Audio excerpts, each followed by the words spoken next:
So I'm very bad at Discord. Where is that? That's user settings here somewhere? Yeah, so click on the little wheel, and then it'll say voice and video, and then you can change the Voice input and device. Video. Input device is default. Let's change that specifically to my mic. Let's see. Check. Hey, there we go. I knew it. I'm so used to the snark. I'm so used to the level of intensity of virtual legality, and I'm like, yeah, that's the Hoeg I listen to. All right, so Damn, is it sounding better then? Yeah. Is Audacity Sounds using much better. Is Audacity using the same mic? Stop Audacity and make sure Audacity is using that mic too. Check. Yeah, so But now make sure. Yeah, you're good. You're good as far as the way you sound. Yeah, but Discord sounds good. Just if Audacity is doing good. Yeah, he just got to check in Audacity in that upper left next to the mono recording that it actually has the selected input that you need. I just gave it a restart, so just hang on one sec. Sorry. Yeah, no worries. You're Yeah, no good. worries. You good. Cool. You good. You good. Okay, so where should I be checking? Oh yeah, So- it's showing my mic. Oh, perfect. Perfect. Okay, cool. You're good to go That's- then. All right, if Check, you check, guys- check. Yep. Yeah. If you guys I want think to start, I think it was always showing my mic, so it always Good. replaced it. you guys want Okay. to You want to start recording recording? now? 3, 2, Yeah. 1. Hit record. Yep, mine was already going. Sorry. Nope, you're good. Mission is a go. Yeah, let me just get that. Travis is a bit more centered now. I got our headless pumpkins on display. Do you mean spiritually? Spiritually, I'm more centered now. Yes. Yes, you are. You are wayward youth. Tell you, man, you have a level of sarcasm I quite enjoy. You are in the right place then, because it's coming all night long. Yeah, and I think that might be a attribute of my tribe. You can't get away from that. Love it. Do we have you just for the hour? Just wanted to check. You know, I'm gonna try to stay. I think I cleared it for the most part. Okay. So Okay. Yeah, be it's good. like we're gonna. I don't know hit- that I can add a lot when we get into substance, but I'll do my No, best. you're. It's fair discussion. If you've ever touched Festival of the Lost or any, you've probably been around for it. So we'll I get miss to my that. haunted forest. I'll be the only one. Well, thank you everybody for coming in chat right now. We're going to start this thing up here. So silence on the set. We'll get it rolling in 5, 4, 3. All right. And we are live. The last word with Lord Cognito, Ebontis, and Ty Guy Travis. What is going on this Thursday? I love Thursday campfires, by the way. I just want to say that. They I just really feel like better. this. They just feel better. You've It's been up just, for a while. The camp. It's Yep. an evening campfire. It's where it's meant to be. Morning campfires, they work. Sometimes you got to do them though. No disrespect to our esteemed guest Tom Warren that we had last. Oh I'm just yeah, saying no, that. happy to have I him just on. look forward to that open Friday now. But how you doing, sir? I'm doing good. The computer still lives, so all seems to be well there. So yeah. Been experimenting in the world of our new activities that we've got in front of us, still touching on New World and just kind of waiting to see what's going on. Played the Battlefield kind of questionable beta a little bit. So a little over the weekend dabble here and there. So been playing a few games and things like that. But we had a little switch up with the guest action. But before we get to that, Travis, what have you been up to, man? I know you're always playing something nonstop. Yeah, I'm been catching up on my Game of the Year contenders. I pride myself on having completed every game that gets nominated at the Game of the Year awards. So I am extremely behind this year because of my reviewing duties, and I'm hoping to make up for lost time. So I've been doing that, and then I'm also doing reviews. Also, fun in my life this week is people have been contacting me on social media mad about my games. They apparently think that now the games I review, I made them, and so they have to tell me to fix my game. This is happening multi-platform, Instagram, Twitter.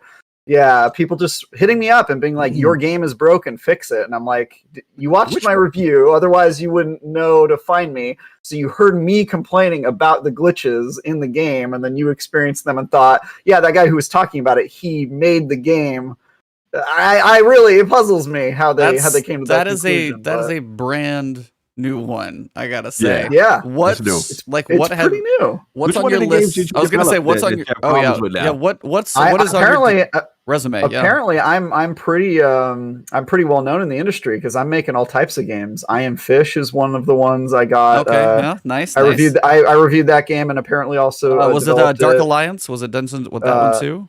No, not that one. It was Okay. the other one that was busted AF. I I heard you can't did remember. you were on the dev team for Skyward Sword as well, right? Correct? Yeah, I'm very prolific in the dev industry. You should really. But other than that, yeah, I've been playing some Destiny too, doing Festival of the Lost when I have time. I'm working on a review right now for a game that came out today. Actually, we didn't get the codes until Tuesday though, so I'm behind. But it's called Rift Breaker. It's like a base building, combat, resource gathering type of game, and I'm having a lot of fun with it so far, which I guess I can say now since the embargo's up. I'm not going to have the massive review problems with Riftbreaker, I tell you. You know, the main character is named Ashley. The game's name is Riftbreaker. I'm sorry, I miss a Vagrant Story remake right there. Well, as the developer of It's this a deep game, cut, folks. You can look that one up. Nice. Well, But, that voice you hear is our esteemed guest. So let's bring him into the show, to the campfire, the way we do. Welcome to the last word, number 169. I had to do it. Anyway, really? Yep, Yes, had to you do did. it. Yeah. Anyway, the spooky is in full swing, headless nights are on the roam, and of course, way too much candy. Festival Lost has a facelift this year because, well, it had to, as its previous location has been locked away in the vault. As the sands of time keep flowing through the Destiny universe, some of our content flows away with it. Tonight, we are joined by a rather unique guest to discuss if Bungie can actually vault parts of this game. Games are what our guests grew up on, from the Atari to the Series X and everything in between. If a game has a good story, this is what matters most.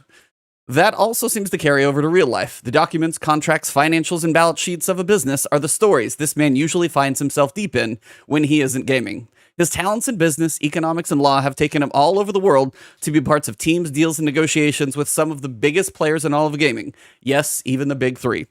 So without much further ado, let's welcome a fan of all things MCU, host of Virtual World Legality, your best way to stay informed on Epic versus Apple and many other topics, managing member of Hoeg Law, of counsel at Bodman PLC. Oh, and I highly suggest you stay on this man's good side, because just like his alma mater, this Wolverine can put up quite a fight. The one, the only, pause for legal disclosure, discussions this evening for the information and entertainment purposes only and is not to be construed as legal advice. Mr. Richard Hoeg, how are you doing tonight, sir? Well, I'm very enthused about that introduction. Thank you very much. Yes, my Wolverines are 6-0, although they very often start hot. So I won't be crowing too much until we get a little further in the season. But no, absolutely, that was delightful. I'm going to borrow that. Finds the stories in the contracts and documents. That's good stuff. I'm very happy to be here. You know, we had talked about potentially doing this before, and I had said, you know, I have a lot of Destiny experience. I probably played it for at least a few hundred hours, but it never seemed quite right until, you know, I was shouting into my microphone talking about vaulting this week. So. Yeah, it just kind of seemed like the perfect storm. As last week we talked about a little bit. We saw your video. Cog and you tagged us, I think. I listened to the whole thing, and I was like, we got to get you on, because I heard them talking about it last night on Real Gamer Hour. And it's a thing, even with Festival of the Lost this season, it's different because of the Destiny content vault. So, right. Before we get into the Destiny content vault, though, I want to get people may not have heard you from other places, even though you are in many places, just kind of how you got into just your gaming journey and kind of your history a little bit that you've been through, because it sounds like you've touched a little bit of everything along the way. So what's kind of your history in gaming? And I've got to talk about one of your favorites, but we'll get there in a second. Sure. Well, I think like a lot of people, my father was super big into technology. And super big into better living through technology, trying the next big thing. So any youth before almost anybody, we had we had VHS, we had laser discs, we had a 3DO, we had a CDI. But obviously before that, we had Atari 2600, we had Commodore 64, Atari ST. And so I was always playing those games, and I was even connecting generationally with those games. My grandmother really, really loved Pac-Man. So we surprised her once with an Atari 2600 cartridge of Ms. Pac-Man. And I remember playing that with her, and she played it for, I don't even know, what felt like 18 hours in a row for a very, very young person. Getting the keys. She showed me how to get double keys and things, and it was fantastic. So I've loved games forever. I think really where my real love came from them was Final Fantasy. Certainly the early days of Dragon Quest. Realizing that these weird pixels on screen could tell stories that had emotional heart, and that were often to my mind, better at that than some of the TV and movies that I was otherwise experiencing. So I tell people, I can remember where I was during the Final Fantasy VI opera scene. And I kept a save right there because that was such a big deal for a lot of what I started to frame my love of the industry and telling people about it around, which is like, you are missing out if you don't understand exactly what these things can do. And as it stands in 2021, some of the best composers, some of the best music, some of the best art, some of the best assets go into the video game industry, which is obviously worth however many billions of dollars. But I think a lot of people just don't realize that. And if you play them some music on your iPhone that is, from anything, Assassin's Creed, Mass Effect 3 has a fantastic suite at the end, just to give some credit to the game, right? And I love them for that reason. So I think when I was talking to you about what I love about them, I am always enthused about the level of storytelling that can be engaged with in a game. And sometimes, that gets in my way when we're talking about what is the best game of a series, for instance. And I tend to tilt towards storytelling, narrative, plot, character, more than gameplay or other aspects that other people would go for. And one of the things I say on my channel all the time, reasonable minds can differ. That's just a value proposition. Some people are going to say, hey, I need to be able to have an action extravaganza. So The Witcher doesn't work for me. Versus me saying, well, you feel like you're in a European village walking up on your horse. And the fact that maybe the swordplay isn't too terribly exciting doesn't limit that to my eye. And you're going to have those wonderful conversations. And in those conversations, I found some of the best friends I've ever had, even on the internet, folks that I haven't met in person yet, pandemic or otherwise, I've had great conversations with. And to me, gaming has always been that in my life. And I was the guy in a big law firm, one of the biggest in the country. You give your little intro paragraph. And I said, someday I'm going to write a book about everything I ever learned that was important I learned from video games. Put it directly in the first paragraph before anybody had met me. Wow. And then that was me at that firm. Nice. And so that's been my journey. It's connected me with my father, with friends, and as it turns out, with clients. And I've made a living doing that since I started my own place in 2016. Awesome. I do want to ask you a quick question. I think I've asked you this. Is obviously the gaming history, your knowledge, the passion always shines through. What are the most knowledgeable in the game in reference to that. But I've always wanted to ask you, obviously you have a brother that is in game development, and then we should mention that as part of this video. Yes, we'll definitely mention that because that'll be some of the full disclosure. We'll use. No, just jokes aside. But I was always curious, he went the game route, you went the law route. So what distinction there? What made you go there as opposed to you guys sharing that game route and going into game development? I am massively more pragmatic when it comes to career orientation than my brother. And I say that jokingly. But no, I had an economics degree. I was always more interested in transactions and business than him, period. But I also have a certain amount of risk aversity. Every lawyer would tell you risk aversion is part and parcel to their DNA. Now, not every lawyer leaves big law in an equity partnership to go create their own place and make YouTube videos. So there's a difference in spectrum here. But I wanted to have some place that I could be certain I could make money and provide for a family. And one of the reasons I have a small business that supports small businesses and entrepreneurship is I have such a great respect for what my brother did, from what other people do in pursuing their dreams. I don't want to say it's easy, but corporate law, if you can make it, if you can pass through some of the gateways of getting hired and those kinds of things, that's a fairly standard track of making sure that you're going to do all right in this world.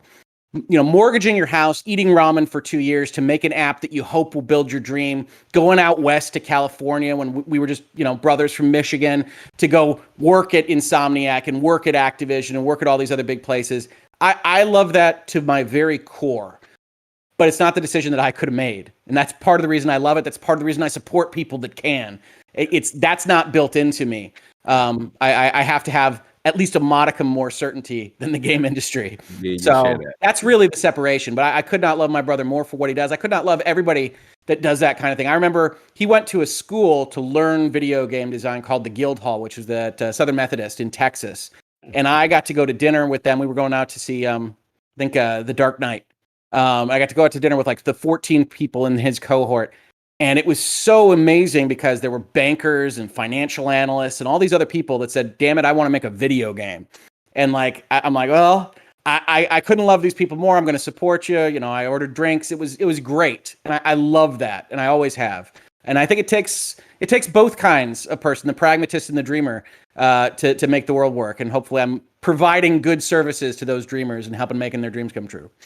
Which is a little corny, but it's how I feel. No, absolutely. It's funny you say that because I literally share that same mindset, and that's why I didn't dive initially full on. IT was the backbone for me. So it's kind of interesting listening to you say the determined things I came to that same determination with. So very interesting. But we're gonna open it up. I was gonna say before we get off the history part. I know. If I ever see this on a list, I have to ask about it, and it's Chrono Trigger. One of my favorites of all time. Still played through it recently. You see Final Fantasy 7 or Final Fantasy, Dragon Quest, Witcher. Shout out to Black Wings. He's losing his mind because he's got a Witcher fan in here too. But Chrono Trigger, like one of those that has stuck with me forever in so many unique ways, and I wonder why it's on your list. Just out of curiosity, because you listed 4 and it's one of them. So I'm just curious what makes it make the list for you. Chrono Trigger is a very, very, very unique piece of gaming history, right? Not only was it so many folks at the top of their game making that particular product at that particular moment in time, but I think it's emblematic of, this is going to sound either cynical or bad, it's emblematic of some of the things I think we've lost in terms of the products that come out. I like to point to Chrono Trigger to people to show that you can have a game that's, 12 or 14 hours that delivers such a massive punch in narrative and character and fun. It doesn't need to be, and I love like Ubisoft open world games. They're like my go-to for just chilling out. It doesn't have to be that to deliver that. And you can have that imagination in that kind of capacity. I also love it. It's bright and cheerful and colorful, unless it doesn't want to be for particular moments. And it sticks with you, right? I mean, we've had so many end of the world scenarios in video games, but one, it wasn't quite as common when Chrono Trigger came out. And two, it was handled in such a unique way that I still remember Lavos. I can remember, I think, probably at least half the endings from Chrono Trigger. I can certainly remember, LARA for saving certain people in the right circumstances. And who can do that now? Square in the Super Nintendo era, it might be my favorite company making my favorite stuff. And so Chrono Trigger absolutely 100% goes up there. In fact, my 11-year-old was recommended it by me. She's playing it on her 3DS right now while she plays, I think, whatever, Dragon Quest 9, whichever Dragon Quest is on there.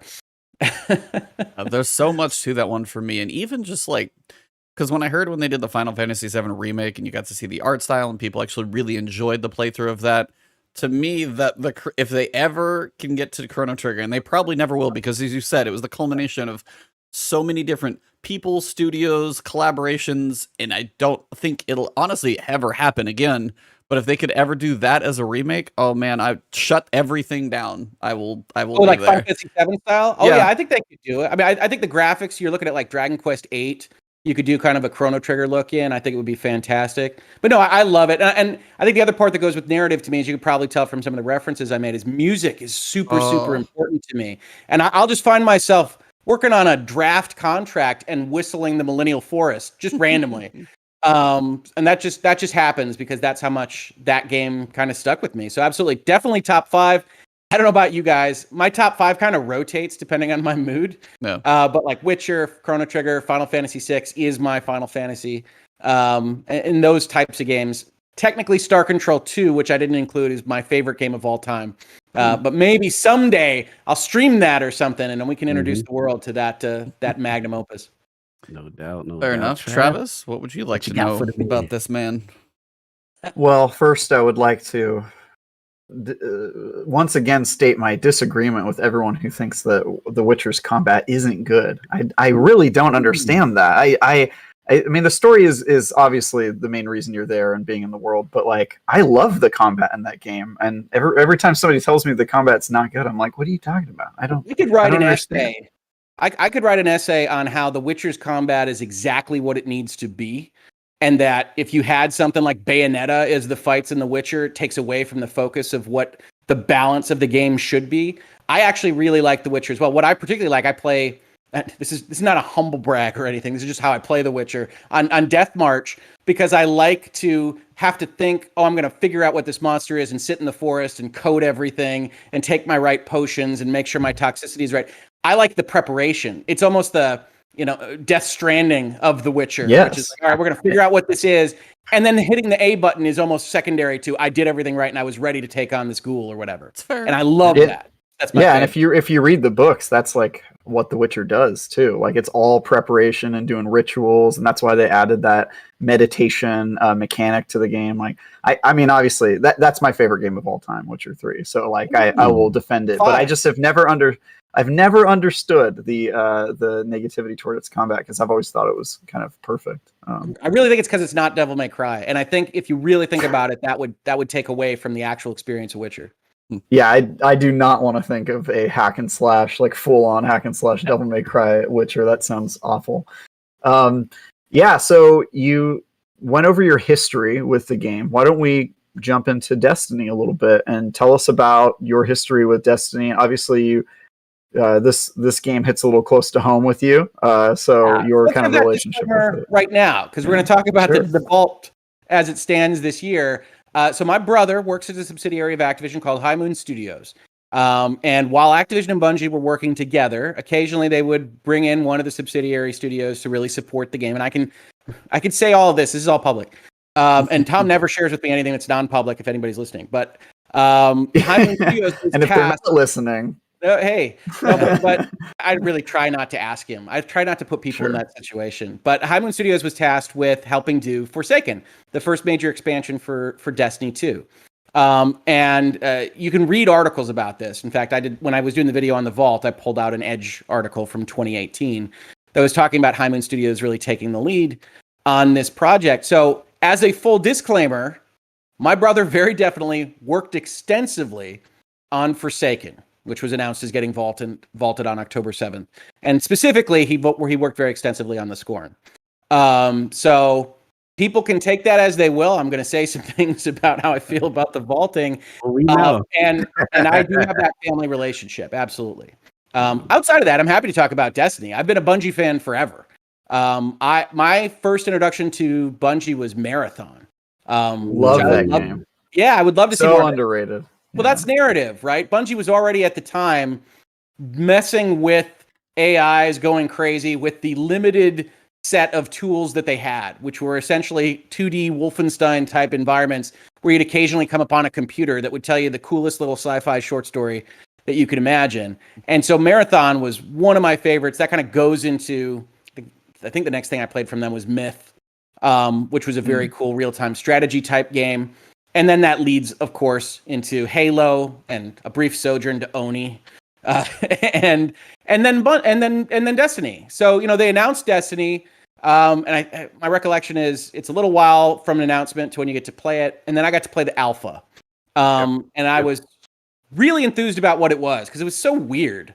I mean, if you think back to playing the alpha of Destiny, it's like what is this? What are they trying to sell? Like, I was interested as a game industry fan for, okay, you're saying it's not Halo. You gave a whole thing about how I can walk to that mountain if I want to. Forget that for a second. But what is the alpha? And so I got in there, really liked it, and then found myself like thinking about it. The alpha was however many days long. And I was like, I kind of want to drop some of those hexagon things that glow a little bit more. That was a good time. And then they had a beta. And then the game came out. And I have to say, when Destiny 1 came out, again, going back to love a narrative, I don't know what the heck was happening in that story, right? At some point we're on Mars and there was a garden and we killed some stuff. And there was like a blue person and a robot, I think. And there was not enough time. We just know there was not enough time. There was never enough time. Well, it's like I think that was a thorough description of the campaign. Yeah, that pretty much covered it. There's a garden. Paul McCartney showed up at some point. Yeah, no, it was the whole thing. But like, I really liked it. I mean, the one thing Destiny managed to master from moment one is that 30 seconds of fun that Bungie's always after. I mean, that the gunplay in Destiny, I think, is basically unmatched. And so that's what makes it work for me when it's working for me. When it's not, it's pretty impenetrable. If you take some time off, if you forget what's going on. But Destiny 2 rolled around, and Activision was, I don't know how to describe it. Activision was Call of Duty marketing it. You had the front of the box where everybody kind of looked like a soldier. You had some of those demonstrations where I was like, I'm not sure about this. And the Red War was, I think I jokingly My brother was helping on that at the time. I think I jokingly said, "Hey, it's the space gorilla gets angry. We kill the space gorilla." It's something like that, right? And it was much better than the first campaign, but it wasn't until Forsaken that I really thought, okay, they got this. And understand that I thought that Tom is the most confidential person on earth. Activision, I mean this sincerely. He is the most observant of your NDA out of anybody on earth. And I'm his brother, and he refuses to tell me what game he's working on, let alone what he's working on entirely. So Forsaken comes out. I say, Tom, you got to play this. This is awesome. He's like, oh, do I? And then he managed to tell me what he did in it. And I thought that was such a fantastic campaign and idea with the 8 barons. And I was over Nathan Fillion, so that didn't bother me too terribly much. And then, I kind of dropped off after Forsaken, only because what's the one after that? Shadowkeep? Shadowkeep. You guys know better than me. So I played a couple missions. I was like, I've been on the moon. And then that just kind of trailed off a little bit. Until Destiny showed back up on Game Pass with Beyond Light, where I popped back in. And so, I was talking to Ebontis about whether I should come on. And I was like, you guys are experts. I don't know. I can't talk about exotic quests or god rolls or vaults, at least not, raid. Neither can we. We're just making it up, Hoeg. We wing it every day. The beauty of it is I love to play everything, basically. I like to touch everything. I don't get very far in a lot of stuff. If I do, that says something about how I feel about the game. But so I've enjoyed Destiny. It's got to be at least a few hundred hours at this point. But yeah, it's not my only game, so I don't know it as much as like the real experts. No doubt. Before I pass it to E, I did want to ask you. I don't know if give me. I know you said gunplay. I know you said when it has that moment-to-moment combat, but I need to know what was the period that it really resonated with you, that it hit? What did it take all the way up into Forsaken? What was the matter of fact? Let's start with D1 because what was D1 that kept you there, that kept you invested? We know it had its flaws. We know that story was all over the place, but at the end of the day, what was it that you were I know for some people it was Vault. Other people have different things. Their first exotic. What was that moment where you okay? Just to give my bona fides or lack thereof, I've probably only ever made it a couple checkpoints into a raid, period. Okay. So that's just not my style of playing. And that's mostly old man syndrome. That's mostly having to coordinate is just impossible. As you know, it was hard enough to be can I do this time for this show? Oh, yeah. So that has just never been part of my experience because the one person that could organize it is my brother. West Coast, East Coast, raid coordination, tricky thing. Yeah. So I never really got very far in that. I will tell you the biggest memory I have of Destiny and why I stuck with it is kind of more of a concept, which is when it's working well. And I see this a lot. I think mostly when I was experiencing Crucible. But when it's working well, it delivers the fantasy of space wizards fighting with space magic in a way that I don't think any game matches, really. And that might be partly my love of Star Wars or other kind of science fiction conceits. But when you've got people hover flying in various places, hurling colored balls at each other, while also you hear gunfire everywhere, there are moments in playing Destiny where that just really all comes together in a fashion where you're just this is the best thing ever.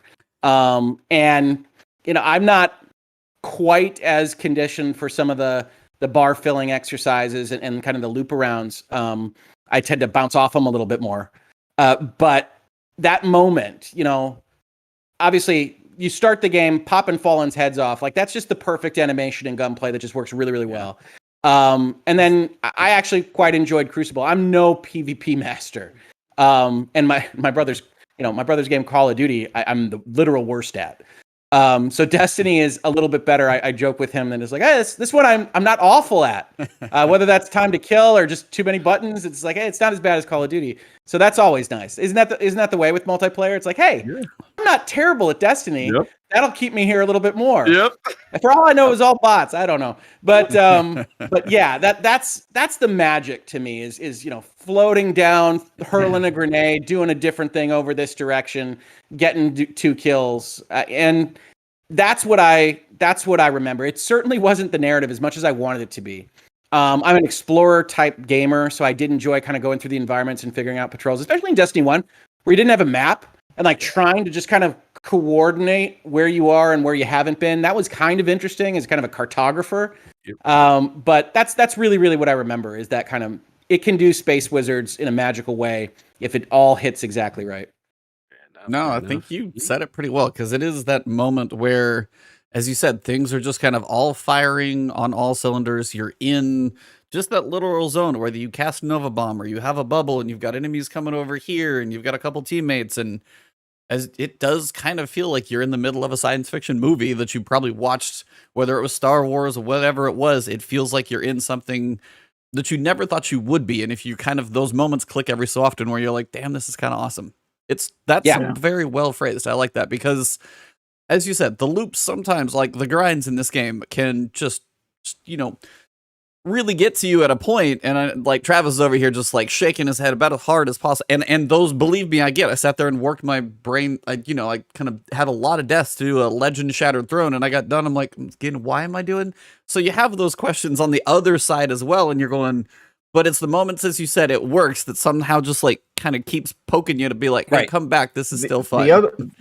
The other thing is that the story in Destiny is now pretty good, and it's been good for a while, but A, you have to search for it, and B, with the weekly drips and all the stuff you have to do, it's not worth the time investment. Like, even if the story was 10 times better, it probably still wouldn't be worth it, because you have to be in the game every week doing at least a couple hours of play just to get like a small piece of the story. And so to your point, it only works as a package. It works because it succeeds at the level that it does at so many things. It succeeds at the campaign. It succeeds at multiplayer. It kind of succeeds at story. And now it's sort of getting to a place where it's doing really well at a lot of stuff, but the core gameplay is what has always kept it alive, I think. And probably raids.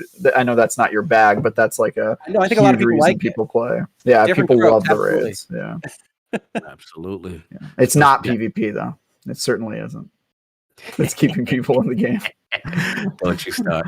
As Cog and I have mentioned many times. Don't you start. We gonna say that. You all getting dragged to Lighthouse. We got dragged. Oh, you went to the Lighthouse? There you go. Good for you. No, I haven't been to the Lighthouse since the original recipe. I haven't been to any.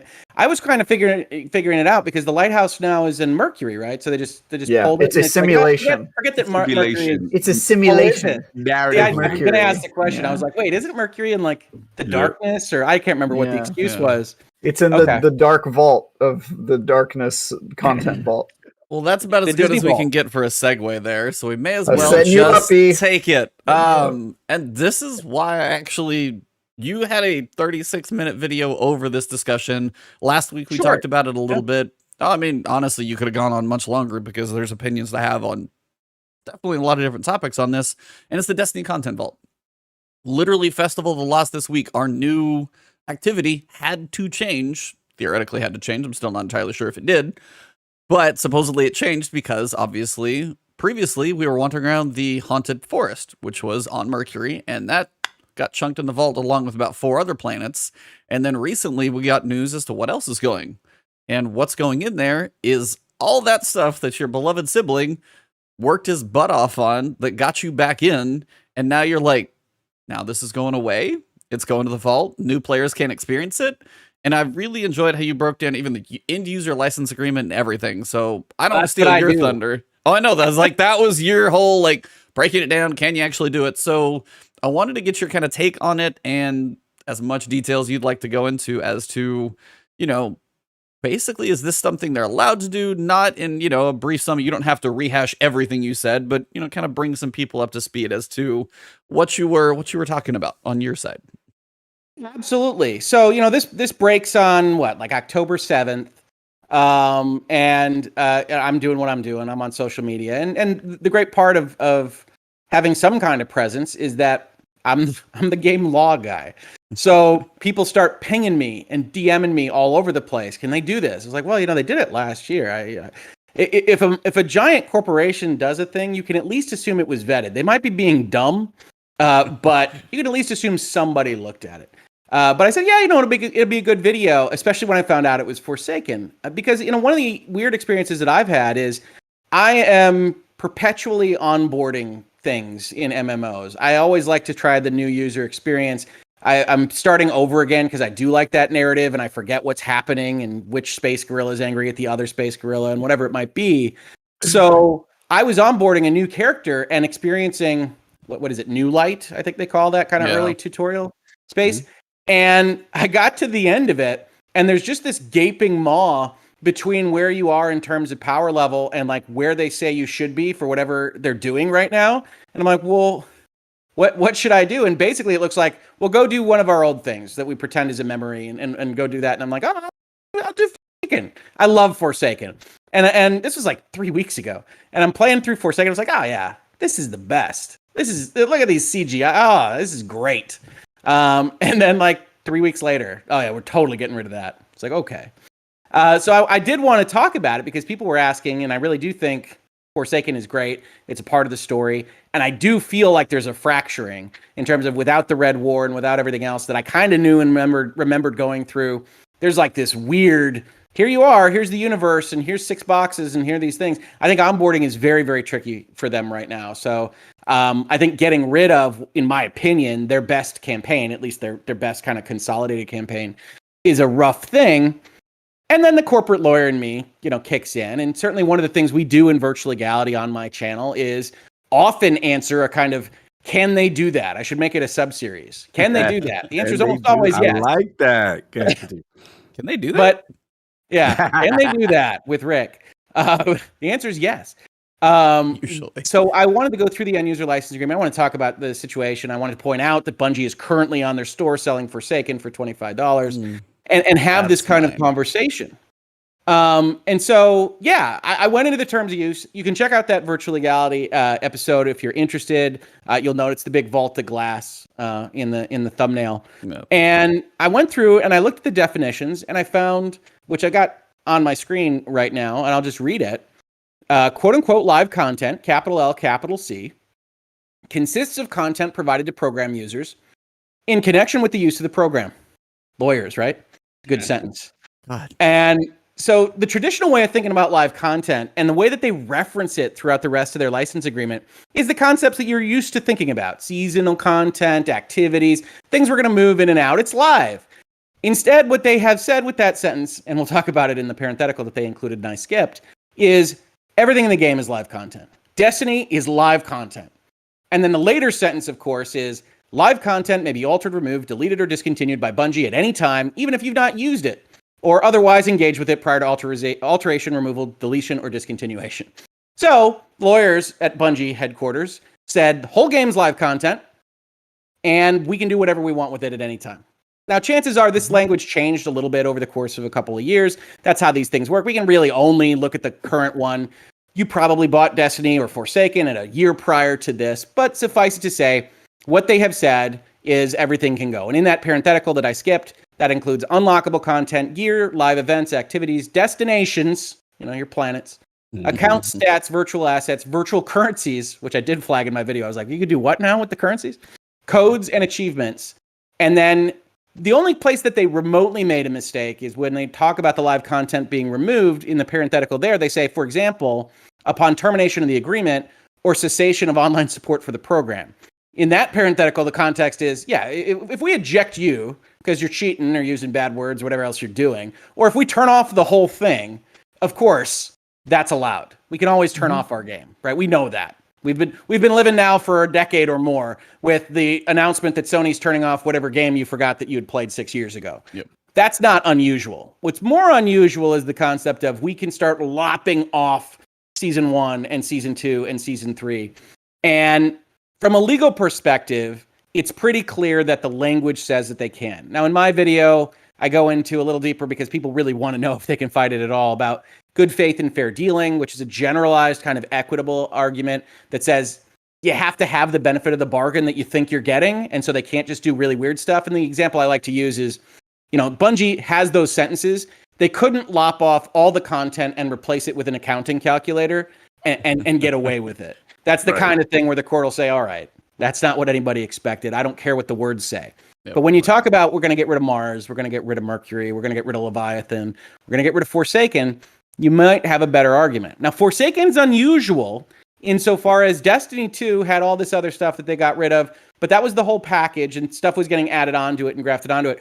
Forsaken was sold separately. Forsaken is still sold separately right now, which I hate. Correct. and doesn't have a warning on it. It was the weirdest thing because you go back to that blog that Bungie put forward. They say, "Hey, this is what we're going to do." You can even tell they're couching it kind of at the time. They know there's going to be some blowback, but we're going to give it to you free. I think on December 7th. Yep. I think something like that. Anniversary and, stuff. Yeah, and then it'll be available to you until the February 22nd. And I said, well, that's super weird because you can buy it for $25 right now. It'll be free to you in 6 weeks, and it'll be gone in another 2 months. So if I'm Bungie, just maybe even for marketing, I probably make it free when I put that blog post up. I don't know exactly why they're gathering $25 for the next 6 weeks. Somebody somewhere on the planet Earth is going to get taken by that money. That's just the way these things work. And so that's not what I would have done.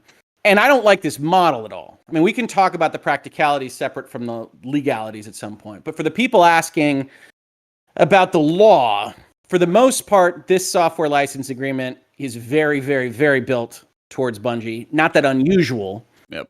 but they reserve the right to do this kind of thing. So it's really more of a practical complaint. What is legal is not always right.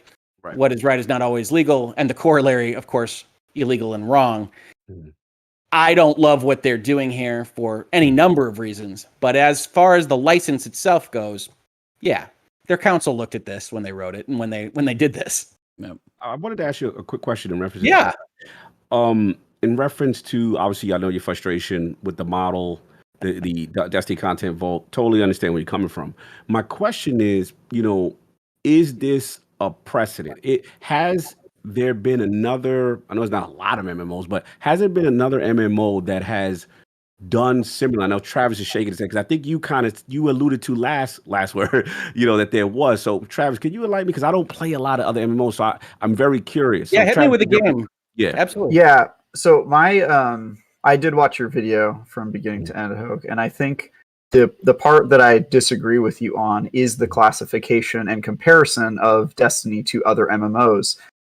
Because the MMO model is pretty different from what Destiny's doing. And if I had to classify Destiny, I would say that it's closer to a games as a service game like Fortnite or Apex. And those games get rid of content all the time.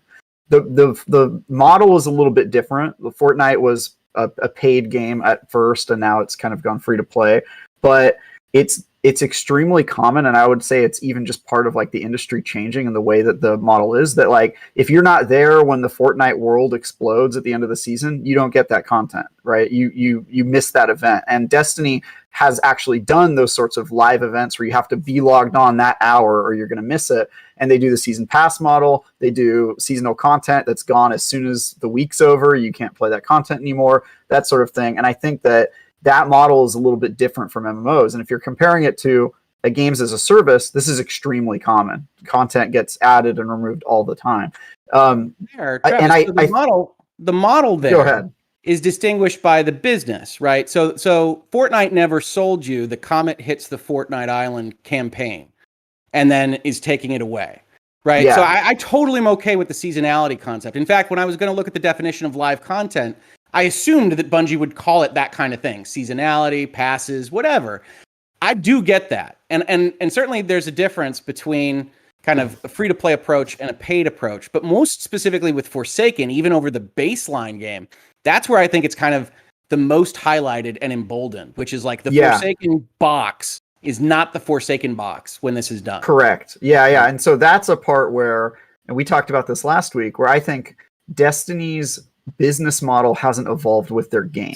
Their game uses a service model, and their way that they're charging people hasn't evolved at all. And in fact, they've done stuff to make their game align more with the service model, like add microtransactions, like add season passes, which were with Eververse, which was not in the game when it originally launched. So they've made those changes, but they have failed to remove their old model of selling you season passes and that sort of stuff. And so my theory is eventually they will go that way. They'll just charge you for season passes. The expansions won't cost you anything.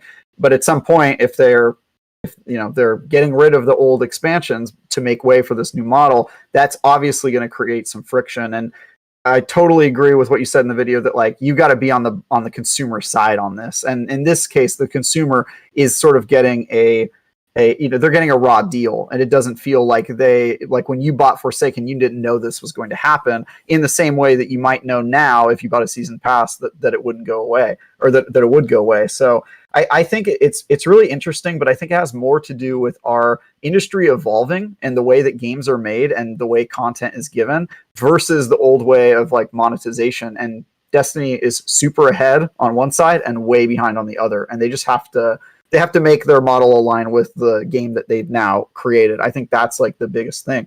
The other thing that I would really like to see is if it really is a technical limitation, which I don't 100% buy that, because as you've pointed, World of Warcraft has a lot more content. Final Fantasy 7 is like 300 hours long. Final Fantasy 14 has like 10 campaigns you can play right now.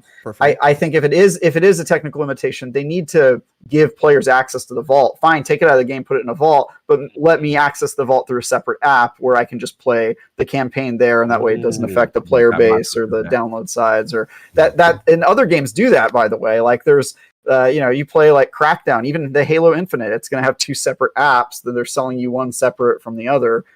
So. Yeah, that's my thoughts on it, but I like that idea. Vault of Destiny. I love it. I want to ask Vault Hoeg a question. of Glass. Before I give it back to E, is that you sparked some Twitter spiciness, man. I ain't gonna let you go with this one. Okay, which is, what I do? Yeah, It's like what I do now. All right. that's always my question. All right, shout what out did to I our do? friend Dom, fellow analyst, Dom, we always talk a Destiny fan. And you guys, I see you guys going back and forth when the news was announced, right? And one thing that I thought was very striking when they were giving the reasoning behind the Destiny content vote. The game is getting too big, right? All these technical things, blah, blah, blah, blah, blah. And you eloquently said, I don't believe them.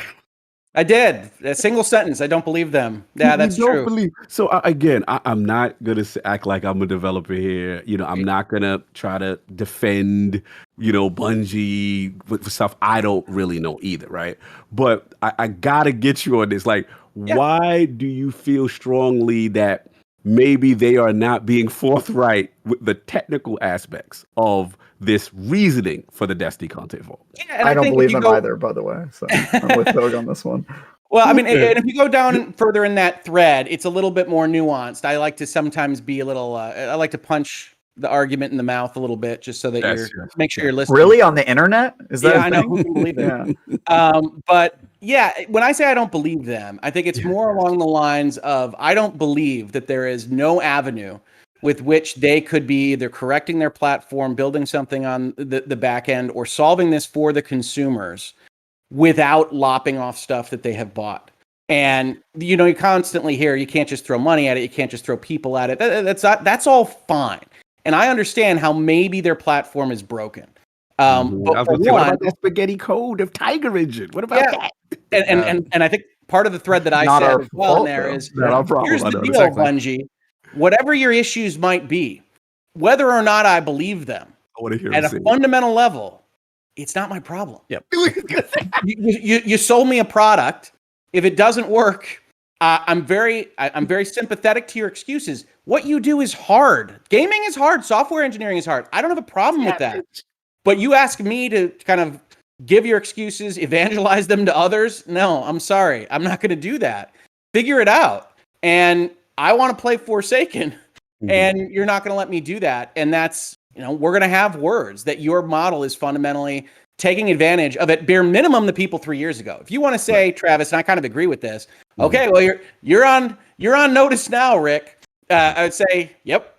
Okay, that's fair. They're also not getting a Witch Queen sale out of me. I mean, like that's as soon as it happened, I said, and I'm not lying about this. I'm like, I like Destiny, but I'm not in for this. This is not what I signed up for, and so I won't do it again. All right, fool me once, that's fine. But yeah, I don't believe them because it doesn't strike me as accurate with every other piece of information that I have. It does strike me that maybe the resources would be intense to fix whatever they've got going on. And that to me is perhaps more honest. I'm the rare guy on the internet that would actually probably prefer the message. It's like, look, guys, we got to make money on this. We need to feed our families. So it would take X amount of man hours. We don't want to do that. This we thought was the middle road. Chances are Rick Hoeg likes that messaging more. Doesn't work for most. I don't even think it's about money. Don't believe it. Yeah. I don't think it's money, and I don't believe the technical excuse either. I really think it's about splitting the player base. They've got this monster game, and they've got 50 activities you can be in, and they can't keep 50 playlists active. It's like when servers go offline in a multiplayer game when it's been out for like 6 years, right? Like when that happens, you have to turn off the servers because there's not enough players to keep that playlist. And I think the expansion, like how many Forsaken, you got the patrol zone, you got any activities, like if you're doing it's the table shore, the 2 activities, the Baron. Yeah. But I mean, it's not nothing. I would definitely say though, like one of the reasons they're probably getting rid of it is because it is underutilized right now. It's probably one of the reasons it's not being used. So when you say splitting the player base, you have new players potentially coming in that are going to experience a really good story, and then they're probably going to fall into play because we can't even replay them right now. So they play it once. It's not like they're like, oh, I'm going to go do these Baron fights, or whatever, and we have like 10 different Pinnacles. Is why I'm constantly onboarding characters, by the way. Yeah, I believe that. But that's kind of what takes me into kind of my whole thoughts on this thing is you have new players in 6 months that are going to miss out on, as Hoeg said, one of the best stories and like literally pieces of content that we've ever had in the game. Now, Dreaming City stays. I get that the raid stays and the dungeon is there, cool. But those are even going to be more out of context when the Forsaken story isn't there. You also have already weird. It was already weird. Like the new light's like, hey, here's the Fast and Furious guy, and now here's the universe. Cool. This is about what you got to go into. But at least what we have the connection to Mara now. We have, Crow, Uldred, all of those pieces of what's going on, which seem to be very important going forward, by the way. Like going into Witch Queen, it probably would be good to know who all these people are that are going to leave right when you need to play that new expansion. You're like, hey, you got on Game Pass. Oh, cool. You got this thing. You played it for a little while. I hope you played it, but I think the other piece that bugs me the most about all of this is that they're charging money for it at all right now. And I'm with this is the part that bugs me the most. Like if you're on Steam or any store, it should say will be free. It should be a plastered warning, something. And again, business model, they don't want to do that because if some schmuck goes in and doesn't listen to a podcast or look at a Bungie blog, they don't know it's going to be free in 2 months. But if they figure it out later, they're going to be not free, gone. Facts, gone. Well, it's going to be free in December and then gone. Free in December, free in December and then gone in 6 months, and said, hey, this content will be leaving here. And again, PR move would be the smart way to say, hey, now that we announced this is going away, you got friends who haven't played it, go get it for free. Everybody can play this thing because then it will go away. At least that would give them kind of a decent leg to stand on. I still hate that it's going away because it's so important to what story is going to be going forward, especially as we are building into a good story for sake understanding this stuff and not having to go watch a Bife video. No offense, amazing videos, but like if it's sitting there in the game. Yeah, it's like if it's sitting there in the game and you can go experience the Forsaken campaign, see what Uldren went through, trying to do all this stuff for his sister, and then basically screws up everything we've got now, and all of those pieces, the interactions that you miss, you like they're going to be so out of touch when it comes to Witch Queen. A new player is going to be like, well, this person looks cool, but why are we here? Who's Mara? What's Crow doing? You don't think they already will, though, with all the seasonal stuff? Like, so much has happened in the past couple seasons, week-to-week stories that isn't going to make sense to you. Like, even if you played all... It makes sense to me. I can tell you that. I was watching my brother play, and I was like, wait, what is Osiris doing? Wait, I don't understand. If you play Forsaken, and then Shadowkeep, and then... Beyond Light, and then you go straight to Witch Queen. The Beyond Light to Witch Queen will not make sense to you. There's no way that you like kill Aramis and you're like cool, or you freeze Aramis and then you're like, wait, now there's all these new characters and somebody died and there's like all these betrayals going on. As we talked about in the last week, there needs to be, depending on what you've missed, as timeline. Like the timeline, and then each timeline you can go through, play, even if it's just like the Inkblot storyboard cinematics that we kind of keep mentioning, however they want to do those, because those are probably a little lower budget. Do something like that to explain how we got to where we are, so somebody can at least see something in game that's visually presented in kind of a nice, easy. You don't have to go read books of text, preferably at least. And you could be like, hey, if you want to see more, you could have the option. You could have lore books. Hopefully, if they like vault lore books, they're like, what the hell? But overall, I would say like go in, like take them out of your physical library. Yeah, like hey, what have you missed? Like the seasonal content for last year. Like what's Drifter's story? Have you seen any of those interactions? They need to have those little things that you need to interact with in the game. And if that stuff isn't there going into Witch Queen, it's even harder and harder because we know there's 3 more years of this franchise, and it's making it harder and harder for anyone to jump in and not be completely lost, especially for somebody like you who wants to at least experience the story. You'd love to have some backstory. 5's cool, but you'd much probably rather have it in game if you could. It's super weird. And this is from someone that had played enough to at least have a grounding to go through the onboarding process right now and get to that screen where it's just, here's the 8 boxes on the side. And then I'm like, I don't even know what the game wants me to do. In terms of, I just want to see the story. Isn't it crazy, Hoeg, that you said you've played this game for hundreds of hours and you're a casual? Yeah, you play it for hundreds of hours and you don't even get to know what's going on in the story. You get, people will laugh at you when you say you played hundreds of hours because they'll be like, "Come on, that's like you're not a real Destiny player." Like what? No, it's the just absolute an amateur. No, my understanding of things going on. There's a crystal and some moths. Like it's like okay, all good. Imagine that for any other game. Imagine if you told your friends, "Yeah, I played like 400 hours of The Witcher 3," and they were like, "Wow, casual. You need to really play that game. Like you probably don't even know what's happening in it." You'd be like what? Yeah, no. Well, maybe it needs a Witcher journal. Maybe, I was hopeful when I saw that they added that timeline. I was like, oh, they could do something right there. And then it was mostly just they will. They have to. They have to add something in game to catch people up because it's crazy. Shout out real quick to Gaming Forte with the $5 super chat question. We lose the single player campaign, but keep the raid. Last time I checked, the campaign led up to the raid. Seems like a middle ground. I don't think anybody's argued that keeping Dreaming City, like one of everybody's favorite destinations, is a bad thing. Like having the dungeon, having the Dreaming City, still the secrets in there. But even more, I disagree that it builds up through the campaign.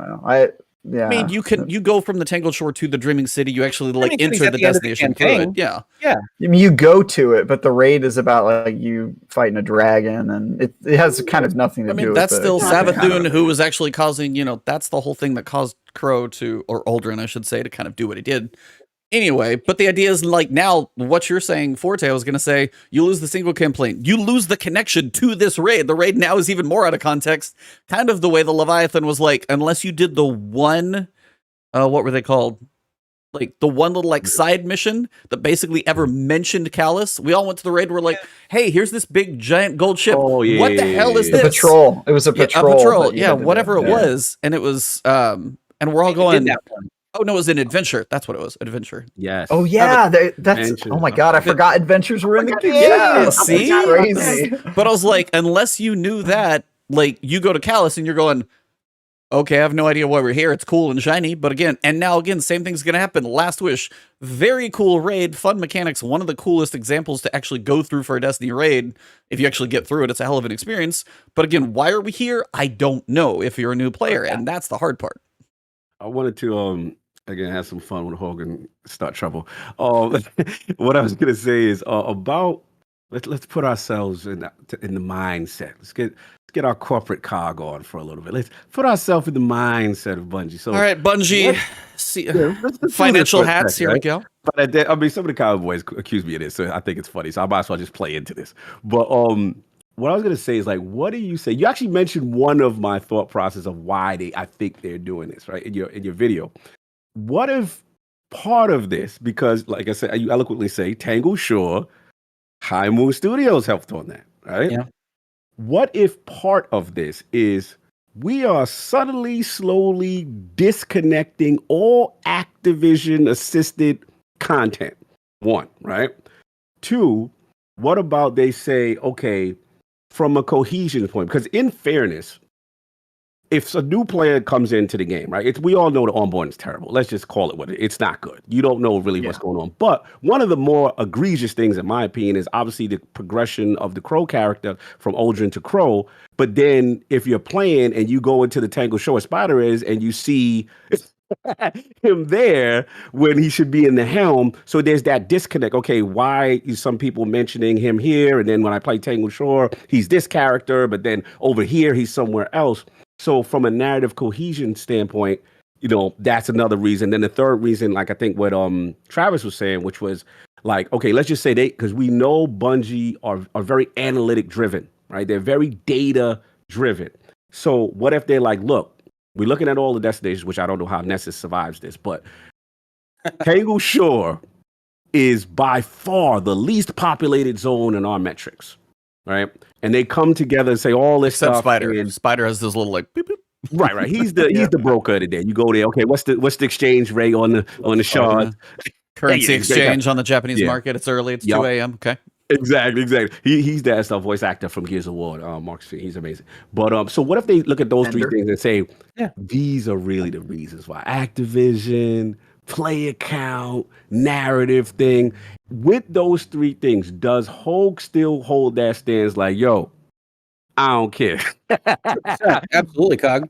Yeah. Well, so here's the thing, right? So you have these conversations online, and I understand being a fan of something, and I don't have a problem with people, backing up Destiny or Bungie on these things. I get how that can happen.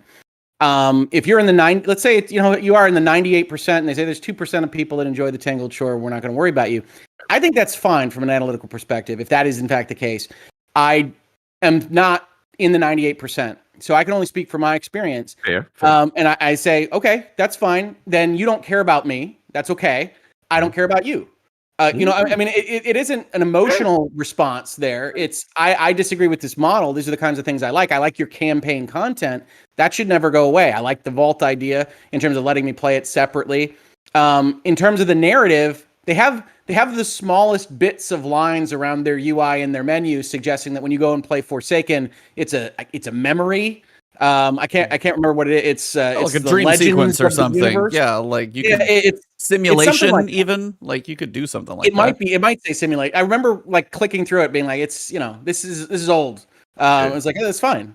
So I think if you could do better with that and say, this is how this happened. I mean, like you play Forsaken and you're like, oh, the blue guy is super bad. That's a bad guy right there. And that's like where you're set up. He's freaking Thanos for that campaign, right? And I love that. But yeah, when you're otherwise getting messages when you're not playing Forsaken and like whatever current Destiny is, and you're like, well, he's like, I don't know, he's like a Han Solo type now. I don't know what the hell's happening with him. So, and again, I kind of missed beats between Shadow and Beyond Light. So it's like he's good. Something happened in there. And yet I think we're mostly capable of being like, that's a cool story. You don't get confused watching one of the Star Wars is out of order and saying, I don't understand how those other ones work together. You say, okay, yeah, this is old. I can handle that from a narrative perspective. I think the analytics is probably where the closest is. I know I mentioned the Activision thing because it was so obvious in Forsaken when you read those articles and it's Bungie did the Dreaming City and High Moon did the rest. And it's like, oh, what survived, huh? And it's like, yeah, okay. All right. So, I mean, I'm sure that there's somebody that said, this is a perfect way to do it. And hey, it just happens to be this way as well. I don't really think it's driving them that way. You don't kill good content just because you didn't like your former partners. But I think the data is probably right. You see it in multiple of their blog posts that say, whatever, Warmind is 0.3% and it's 5% of our size. I think they said at one point on their blogs. Right. And so I get it. I get how you can get there. I think it's massively disrespectful to the people that got you to the place where your game is as popular as it is. And I also understand that I am not the only person in the marketplace, and I'm not maybe even emblematic of the modern marketplace insofar as if I go to that raid and I see the fat guy in the golden ship, I am not as enthused about it if I don't understand the ins and hows and whys this is all happening, versus I think a lot of people are not me, and it's got cool mechanics and it looks cool and there's a fat guy to kill. Do you kill him at the end? See, I don't play raids. Anyway. Kind of. It's hard to explain. It's open. He's a robot. Okay. So I think a lot of people can be engaged with the situation as just presented as almost just a metaphor. It's just games and cool and you're jumping through hoops and you're doing that kind of thing. I don't have any problem with that. But just like I'm not the guy that's playing the arena shooters. If I'm not, why are we fighting? Why is this a medieval castle and this is a science fiction spaceship? I don't. Why is this all happening? That isn't what I like. I like to have a world, and that's why Final Fantasy 14 is probably a better fit for me than what Destiny is doing right now. Even though I'm more inclined, generally speaking, to like Space Wizards and science fiction than what 14 is doing, which I haven't gotten far enough. Again, gets good at 200 hours or whatever, right? So it's I haven't gotten far enough in 14. but way too much work. Yeah. So Cog, you asked me, does it change my mind? No, because I'm still me. And that doesn't convince me, and I don't care what your analytics show if I bought Forsaken and I can't play it now. Which isn't convincing anybody in the Bungie boardroom. That's fine. Right. But I can only advocate for my consumer experience. Of course. Absolutely. I was going to say one thing real quick. Shout out to Addicts with the $2 super chat. He just said Hoeg is wrong, and I just got here. Literally all Addict said. So Addict being messy. What am I not? He put just kidding at the end last time. Joke. Yeah. No, shout out Addict. What's up, man? Good, Trev. Oh, I'm sorry. No, Travis. I was just going to be devil's advocate one more time to this conversation, because I think that there's sometimes this. I would describe it as like an inaccurate kind of description that games are becoming more anti-consumer friendly because of the seasonal model and because of games as a service and that sort of thing, which is something I disagree with. I think that the old model of like you buying a game and you feeling like you own it and having it on disc, even though you don't own it because of DRM, but like, you feel like you own it because you have the disc and you can play it anytime.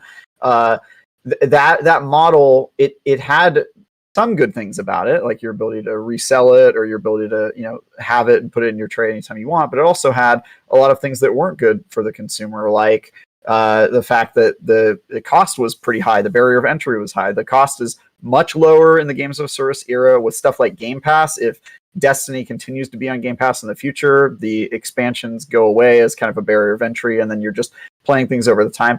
But I think there's room for both, right? There's room for games where you buy it and you own it, and Hoeg will go and buy and play those games, and I'm sure they will continue to make those games forever because there's clearly a market for it. And I would say PlayStation kind of owns that market right now. Like that's where they've put all their focuses in those games where you play them, you enjoy the story, and then you put it in a box until you want to play it again later. But there's also a market for the reverse, right? There's a market for people who want that low barrier of entry and want something that grows and evolves over time and has content that they can play every week. And you're probably right, Hoeg. You have a lot of introspection in terms of like, that's not for me, and that's totally fine.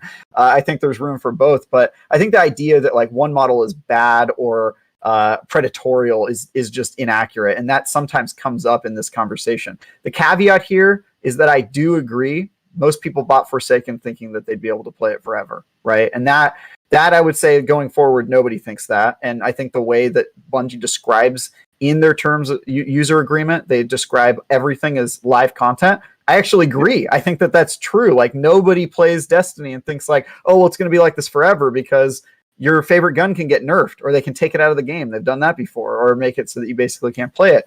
And that's content that you paid for in a sense. But the idea of you owning things in a live service game is sort of, that's not really how it works, and nor should it, because the game is evolving and changing all the time. And sometimes they take stuff away from you to balance the sandbox or yada, yada. And I think that's sort of just something that people have to know what they're getting into, and I think the industry can do a lot better in distinguishing what type of game it is, right? Like Destiny should almost have like a live tag attached to it so that when you play it, you know that everything is subject to change. That said, that Rick on the cover, he lost. Right, not you, not for you. Stay away. Yeah. That said, I still think it applies to the old model of doing it too. Not completely offline games like the Super Nintendo, but even today you can buy a game and they can remove content. They've removed episodes from TV shows because of content that they found to be offensive, and you can't watch that anymore unless you own the discs. So this is a worldwide thing. It's not even really contained to just those people who bought the discs actually still can go watch them. Yeah, I actually went and bought discs of some of my favorite comedy shows because there was a PC thing recently where they were taking episodes down, and I was like, well, the D&D episode of Community you can't watch online anymore because of the offensive joke. And that's the best episode of the show. I was like, I'm going to go buy that season. So I totally empathize with what you're saying, Hoeg, in terms of it's unfortunate, but I don't think it's the only model. Well, you started this with Devil's Advocate, and I have to say, this is why I like talking to you, Travis. I don't fundamentally disagree with anything that you said in the macro scope there. I think that was very insightful to say different products are for different people. And what I really like is I completely agree with the notion of, if you look at how much it costs to play something, if you want to entertain yourself with a video game, It has never been easier. Whether you want to pop into Fortnite or Warframe or a dollar thing on your phone, there are so many ridiculous values for people out there right now. I do think that you can get predatory in any model, whether you're selling it originally or whether you're free to play and doing something else. So talk about the Ubisoft model, the microtransactions in those games. I jokingly tell people it's like I'm the stupidest person. I love Ubisoft, so I buy them day one. I like to support them, but it's like that. I bought Far Cry 6. That game is going to be like $30 next month. I mean, that's just what they do. They put it on sale on Black Friday for like the microtransactions kill me in those games. And you know, but I like those games, and so yeah, absolutely, that's its own version of an idiot tax. So that's fine. But no, I fundamentally agree with you that it can support different models. And one of the things I like to do in virtual legality, the reason I read through end user license agreements, the reason I talk so often about how stupid it is that streamers do what they do when they don't have the license to do it, not because they're going to get killed at any given day, but because you're making your livelihood on this kind of thing. Go put pressure on these folks to give you the license to freaking stream things. That transparency, I think, solves a lot of these problems. If Destiny is selling itself as Fortnite and Forsaken is an event that you want to participate in while it's available, even if it had some kind of ticket component, like you're doing something where you have to actually pay the money to participate, that to me reads differently. And the more people that can know that, the better. And I think you're right. You know, the second vault here should be a pretty big notice.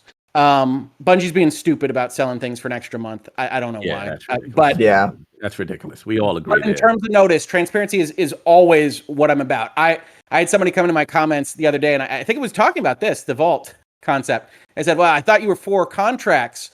Rick, how can you complain about this? This is just Bungie being capitalistic. I was like, well, okay, so I'm for freedom of contract, and that's great. I'm for people being able to enter into the stupidest contracts they want to. I'm also capable of calling out what I think are stupid contracts and telling you, hey, look, Bungie has a sentence in here that says we can revoke your virtual currency at any time. That's super weird. I mean, I actually paid you $10 for whatever it is that V-Bucks, the equivalent is in Destiny. And Bungie could tomorrow say, nah, actually, that's $0. It's like, they've done it before. They've converted our currencies before. And have they? Stuff like that. Well, so, I mean, not silver, but other stuff. One of the things that happens in these terms and conditions is, and this is where a lot of parentheticals come from, if you've ever kind of watched them evolve, is they respond after the fact to issues that were brought up and they had to refund somebody or somebody had a problem with it or the Better Business Bureau was called. So you start to get little tweaks. Yep. Oh, by the way, we meant this and we meant this and we meant this. So I like to point out what you're agreeing to, not to tell you can't. I can editorialize as I did in this video and say I think it's a bad model, but if you want to do it, as long as you understand, your eyes are wide open, I'm never going to say you shouldn't do that. That's you. That's your values. That's what you like. If you love Destiny, you're okay with all this, go for it. I'm out, but that's fine. I'm a guy. I feel you. Respectfully. Can I ask a question before we move on to the I other have one stuff? last one too. Yeah. Oh, you go first then I'll wrap it up because mine's sort of unrelated. Oh, okay. Yeah, the last one I had was just from a solution standpoint. The thing that we saw trending during this whole period was Destiny 3. Yep. And I wanted to get your thoughts, Pros, because this is a big split. And a lot of, I don't want to be disrespectful, casual Destiny players or people who don't. Only a couple 100 hours. Yeah. Right. You know, you got to hit at least 1,000 to be considered reasonable in this game. You got to pump those numbers up. Those are rookie numbers. Those are rookie numbers. I would not. You want to go look at how much I've played a Destiny and my gamer tag. I'm gonna check. But a lot of people were saying, I don't understand. This is like a good reason why they should just drop the 2, make 3.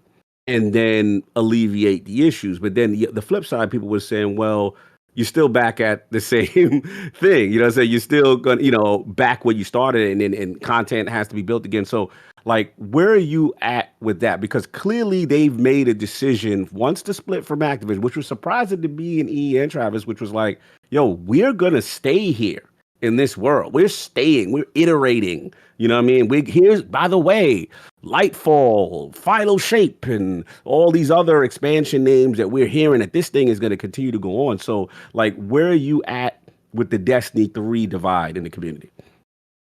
So, I don't think I articulated this in my own video, but when I see the scenario as presented and giving Bungie the full benefit of the doubt, this is just a technological impasse We can't do anything except lop off the front to make this work. Basically, we can support 100 gigs or a little north of 100 gigs, and we're going to have to keep kind of managing around that. My honest feeling was the right move from a consumer basis is to start working on Destiny 3 and a platform that is actually what you want it to be, and to shift when that's done, and to move people over there. And I don't know what that cost looks like. And I know the reason you don't do that from a business perspective is you're independent now. You need that ROI. You can't afford the risk of the people don't come with. Yep. And I get that. I am not blind to the corporate answers and how that boardroom looks and what the financial folks are saying about these questions. I just come at the internet from a very specific perspective. I'm a corporate lawyer. Most people expect me to just go with whatever the entities are saying. I look at it and say, no, I can fully understand where they're coming from. We are not on the same side of this question.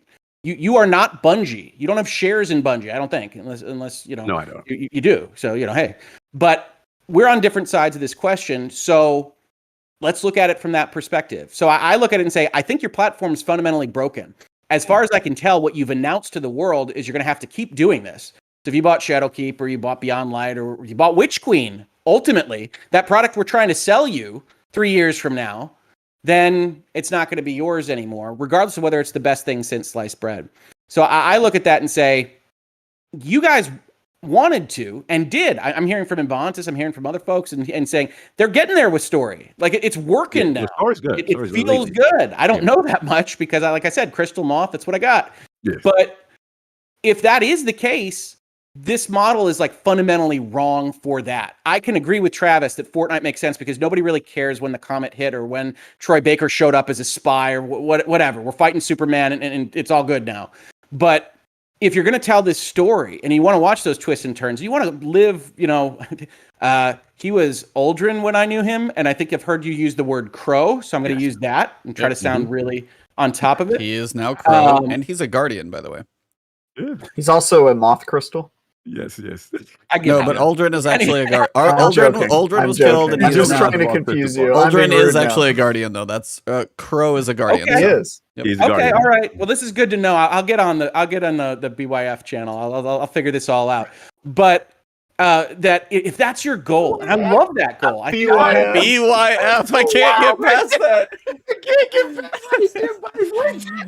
Shout out to It's like, where It's was he? I was in the hilarious. BYF channel. It's Bife. Is it Bife? Yeah, it's It's like his name, Bife. my name is Bife. Yeah. Oh, please, Well, because I please. was. I Your did. I went with character BYF because exposure is I've been calling him Biff, like Back to the Future, for the longest time. I know.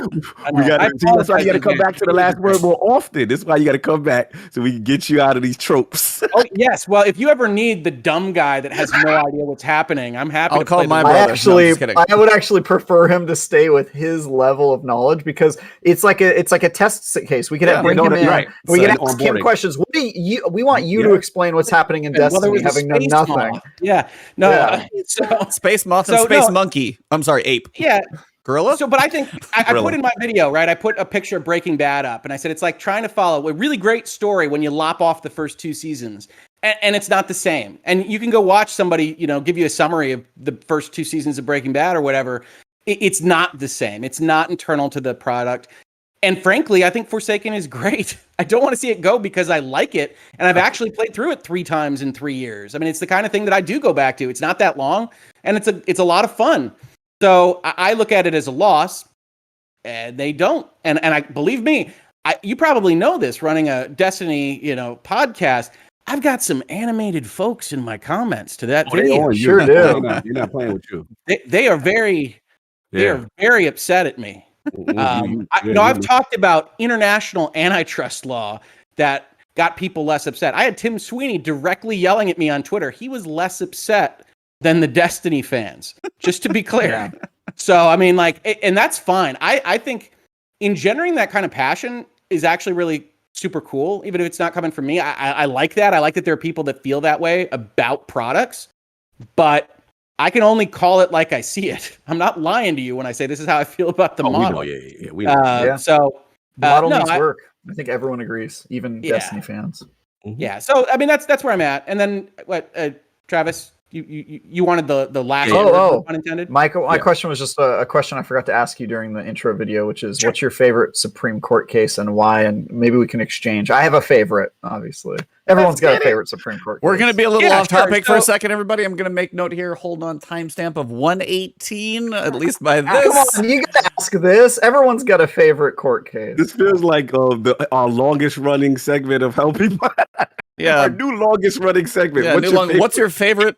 It's not like what's your favorite cookie, what's your favorite sandwich, what's your favorite. It is fitting for our guests. So some of us American history buffs have a favorite Supreme Court case. My favorite Supreme Court case, especially for explaining current jurisprudence, is a case by the name of Wickard v. Filburn, which was the case shortly after the New Deal cases that helped establish that growing your own wheat was interstate commerce because you didn't buy interstate wheat. And by contributing to that growth of the interpretation of the interstate commerce led to Congress basically being able to do whatever it wanted in the United States, starting in the early 20th century.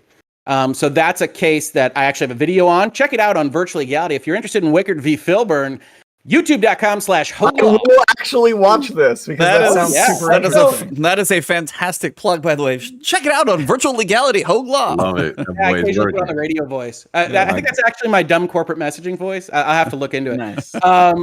So I actually occasionally, and some people like this, some people don't. So I primarily have Virtual Legality to talk about what I think are important, interpretive, legal questions through the lens of pop culture, right? Like, so I'm bringing legal questions through, hey, is Spider-Man coming back to the MCU? How did that negotiation work with Sony? What is Scarlett Johansson saying about her contract? That kind of stuff. But I also, when there's big Supreme Court cases, especially if I get pinged by 1,000 people, I'll do that. So I just covered like the Supreme Court's rejection of an injunction and temporary stay on SB 8, the Texas law. So I did that. I generally dumbass state. I generally cover a lot of the more evocative Supreme Court decisions. I covered some of the election lawsuits. And yeah, I have what I call a Supreme Court series. So I think we're at like 9 or 10 videos of that. It's a smaller audience. And one of those was Wickard v. Filburn, where I talked about, well, they can't always get it right. And so that's my favorite historically. Yeah, and I don't know that a lot of people share that one. My favorite is Nix v. Hedden, because that was the 1893, the one that said that when it comes to U.S. customs, a tomato can be defined as a vegetable, even though it's a fruit. Yes, because that was a guy basically was saying, I don't have to pay your taxes on vegetables because I am shipping tomatoes. And there was a very long string of court cases that eventually led to the Supreme Court saying, you knew what we meant. And I really like that from my legal. It does do that from time to time. Yes, and it actually sets a pretty good legal precedent that the law should work as it was intended to. Not that way, people aren't picking over the words and trying to find loopholes and that sort of stuff. That sometimes the Supreme Court could just be like, don't do that. Don't try to pull that loophole on us. Yeah, it's a fruit because it's got seeds inside. It's so petty. It's such a petty case, but it has big ramifications. I like that a lot. We're talking about wheat growing, so we got it. We got the agriculture. We got. I think there's a lot of history of agriculture in this country, or something. Now, we've got carbs, we've got vegetables. Now, if we can just get something over protein, if you got a lawsuit over, I'm sure there's lots of those. The most famous are about pregnant cows. Are you kidding me? I could go on and on. How much law do you want? Okay, give me 60 seconds on the pregnant cows, because then we're gonna have a whole meal of law here. So this is gonna be perfect. Well, I'm gonna have to remember the specifics here, but suffice it to say, it was, can a contract exist where somebody thinks the cow is pregnant and the other party doesn't think it's pregnant? It's more valuable if it's pregnant. And so it's a question of meeting of the minds in a contractual dispute, and whether or not the guy that thought he sold a barren cow actually sold a pregnant cow can get it back. Cows, baby. That's crazy. Cows out here. Okay. Cows. Wow. What is the value of a cow? There's a legal case for every kind of food. Unbelievable. There's just a legal case about whether Subway bread was bread. Are you kidding me? I think I do remember that. It was not. Too much sugar. Yep. Really? Yep. Oh, too much sugar in the bread. I do remember that. Don't even get me started on the tuna. Is it pure mayo or what? Wait, they got Is it it pure high mayo? fructose corn syrup in the, wait, back up on the bread. Is it in the Subway bread? No, it's just I don't think it actually has Corn enough syrup like in it? grain or flour. I think it's actually whether it's sugar or high It's too fructose. much sugar, Yep. and then there's like an FDA definition.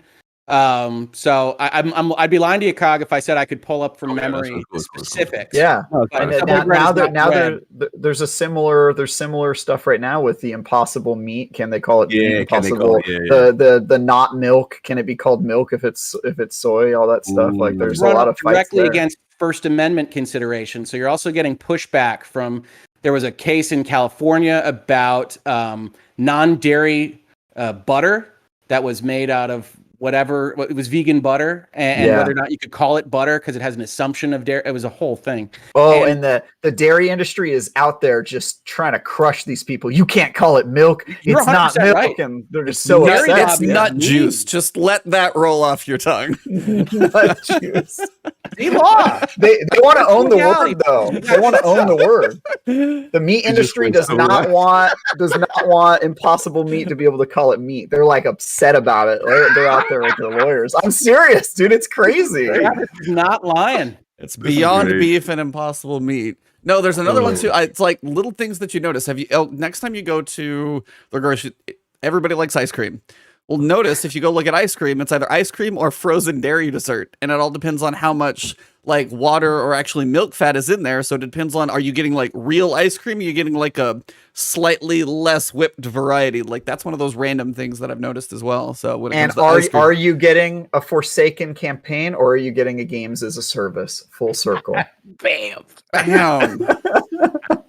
right. Transparency is key. Definitions matter. And I think that I was like, Definitions of Hoeg said whole. it best. Transparency is key. And for me, Yeah. is like, I'm going to go full circle and just say, like, just the fact that, like, tell people what's going on. If I go to the Xbox store right now and it says $24.99 for it, and I can still pay it in 2 months, it's free. That's just wrong, in my opinion. So, Something that is good though on Xbox, if you go to buy Forsaken, it'll tell you also on Game Pass. In your Game And it'll, Pass. like it almost encages you not to buy it. yeah. 'cause Okay, it's got the fine. little Game Yeah. Go Pass to the button. It's like, PlayStation all right. store, go to Steam. buy That's it. more, I guess, a There you better go. example. But yeah. There you go. There you go. Yeah. But there are some good practices out there where they're trying to like not trick you into buying something twice, which I think is cool. So. It's good. We've come full circle on the DCV and all that. Yeah, we really have. Somehow, They really we had have. a giant detour, made it back somehow. It's all connected, guys. So, Hoeg, you stick with us as long as you want. We're going to Yeah, jump we gotta into respect at your this time. point Yeah. the I was festival. out of my depth before. Get ready, folks. Absolutely.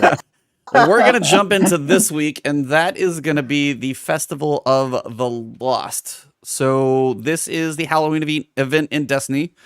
Previously, we were dealing with stuff like, the Haunted Forest and things of that nature, which were taking place on Mercury, which is now gone, which goes back to what we were talking about. So no, I'm just kidding. But this year, Festival of the Lost launched. Eva Levante's back with all of her Eververse transactions, and Tess is ranking in the dough for so many different things. We have a spider sparrow that actually crawls when you're standing still, which some people have seen, which kind of freaks them out. But before we go too far into this, Nurad brought something to my attention, and I wanted to point this out. What's going on? Bungie, so the big thing... I saw the tweet. Yeah. I saw the tweet. I saw this No. and I about lost my mind. So the main purpose of what you're doing in Festival Lost this time is you're trying to build up this lore book of kind of all these people of the Lost. And what you're doing is you're going into normal activities and you're getting spectral pages, which are like these green looking ones. And then you're going to go into the Haunted Sectors playlist, which I think there's like 3 lost sectors in there. You'll go through, you'll shoot the guys with the glowing purple heads, kind of headless horseman knight things, and then you'll like get the pages that are spectral to manifest, and then you go back into the tower and put them into the book. This is the big grind outside of trying to get the weapon of this event. Most people are working on that. The spectral pages, of course, like anything, people are going to try and be efficient. That's what always happens in these things. We're going to get back to the grindy section of Destiny. People want to be efficient about it. Now, I did a video on Tuesday, probably the best way to find it. Wednesday, I did an updated one because when I post something on Twitter and I'm like, hey, this is pretty fast. I don't think I've ever been corrected faster. That I was so wrong. They're like, oh, this is faster and this is faster and this could be another thing and this, but it's like, oh, I've done that faster too. So I was wrong. So I made a new video to correct that one. Mm-hmm. Bungie just threw both of those in the trash. They said a change has been deployed to limit spectral pages and candy rewards in Wrathborn hunts, which was one of the fastest to do solo, even faster with a group. Expunge missions, which I was doing in about 3.5 minutes with a Titan, and Lake of Shadows, which people were burning through. That strike, which isn't going anywhere, is still one of the fastest people abuse. The Nightfall change will be reverted next Tuesday. So pretty much the most efficient methods on all of these things that people are trying to, and you need 194 spectral pages to finish the whole book, and then you have to convert the 194. But to get the 194, like Expunge, you would get 5. Yeah. So you still had to do a lot of them. It's awful. Yeah, you still had to do what, 39 of them, if I'm doing bad math. I'm doing public events. That's like the public events you'll get 2 to 3. Strikes you'll get 3 to 4. And then I was like, oh, that's not bad. And people are like, oh, you got Expunge, Wrathborn hunts, they're dropping 5. I was like, okay. Wrathborn hunts were like 5 to 6. Yeah, no. So this. Wow. So, I mean, it sucks. We'll get to what's going on with the festival in a second. But the fact that they just took the most efficient method, like, you know, it's 7 o'clock on a Thursday night and said, nope. I wanted to kind of get my at least fellow players, and then Hoeg, somebody like you as well, when you hear about something like this, that hey, there's an efficient way to do it, Bungie just knocks that down. What goes through your head? Is this something you're just like, I really don't care about this now? What do you do in that situation? I'm curious. I still have the season I bought, so we'll see. I was going to ask the question that I didn't know the answer to, which is how long is the event? The event. 3 That's what I weeks. was thinking. 3, yeah. I thought it was 3.5. 4 Oh, yeah, weeks, 4 weeks. I think 3 more after Does it this go one. past Halloween? Yeah, a little bit. Mm-hmm. Okay. Goes past November into November, yeah. October 12th through November 2nd. So basically, you have to play the game a lot, yeah. As tweaked, we don't know how tweaked it will be. How long in time do we think that is? That's generally how I judge my reasonability on these kinds of things. How long in time for how many weeks? How long? I think he's the asking book. How long does it take to finish the book? 20 And I think it's like, it'll probably take like maybe 10, 15 hours of grinding if you do the current most efficient method. But I think the reason they nerfed these methods is because people were getting that number down quite a bit. They're getting it down to like 7 or 8 hours. And I think they want this to be stretched over like 3 or 4 weeks where you're playing every single day for, a couple hours, and eventually you finish it. But it is a lot of grinding. I'll let the real players answer the question, but I guess my initial reaction as posed is I don't understand exactly. Once you've sold the season, once they're players, you're not an MMO, you don't need a monthly subscription fee. Why does Bungie do this? Why do they care for their hardest of hardcore to get it in a week? I'm not fully understanding. I think it has to do with player activity. They want to get that user engagement. They really care about engagement, and I think it also, the more people are in the game, the more they're buying the microtransactions. Festival of the Lost and all the events that happen, the live service events, are like basically just pinatas for Bungie to do fundraisers for the next content they're doing, and they got to get people on, and then they sell them a bunch of emotes and stuff. Better that they're. it works well for them. Yeah. Okay. The more time I you're in game, I think that's what it comes down to. Yeah, it's probably the more time that you're in game or logging in, the multiple times that you log in. You might check the Eververse store, whatever it is pops up. You go in there to get an Engram. You see the store. Probably a statistical number of times that you log in or do this thing, that you have an interaction with the store that leads you to buy something. They'll work down all the funnels and figure out what that number is. But I'm sure it has to be, it's literally nothing but engagement at that point, because you have people playing Wrathborn hunts, Expunge missions, and Nightfall strikes, which are, some of it's old, but it's all this season. It's not like they're playing. And it's like they want to shove you back into Strikes, Crucible, and Gambit, I'm sure. And New Red's in there's telling me he did 2 Expunges and got 0. Wow. So they literally shut them off. They didn't lower them. They shut them off. Yeah. So now what is the only resources to gain that currency? Well, I mean, you can do Crucible matches, Strikes, Gambit, public events are the main 4 I know of. So they just eliminated the currency from previous seasonal activities. Yeah, you can go to Astral Alignment. You can get like I You think can get that it from one's probably Astral, 5. Yeah, that Yeah, one's that's a long activity. That Yeah, activity ain't it is. short. It's kind of a grinding. But if you're doing it anyway, I think the idea is you get pages as you're just normally playing Destiny. I think that's what they want it to be, and they don't want people going out of their way to just do an activity they wouldn't normally do to farm the pages and then log off as soon as possible. They want to make it like a thing that lasts like the 3 or 4 weeks of the event. Of course, which is we all know what this is, the artificial engagement, and at the end of the day, which compounds with the season of the lost being super extended because we know which queen got delayed. So we have to keep them here. I just don't like the complete removal though. That's the part. Yeah, like New Rad's trying to play it right now and check just to be sure, but just to be sure, right? Yeah, but even if it's lowered, still the big question: why? I don't understand the reason behind taking something in your game that's there. It's not like it's broken. It's just efficient. And I guarantee they just want you to make a new video, E. That's all. I mean, they're literally going to go probably make one tonight and be like, giant updated. They worried about you evil influencers. You got some red arrows. Yeah, you got to have an arrow that curves. Explosion behind you. If you're going.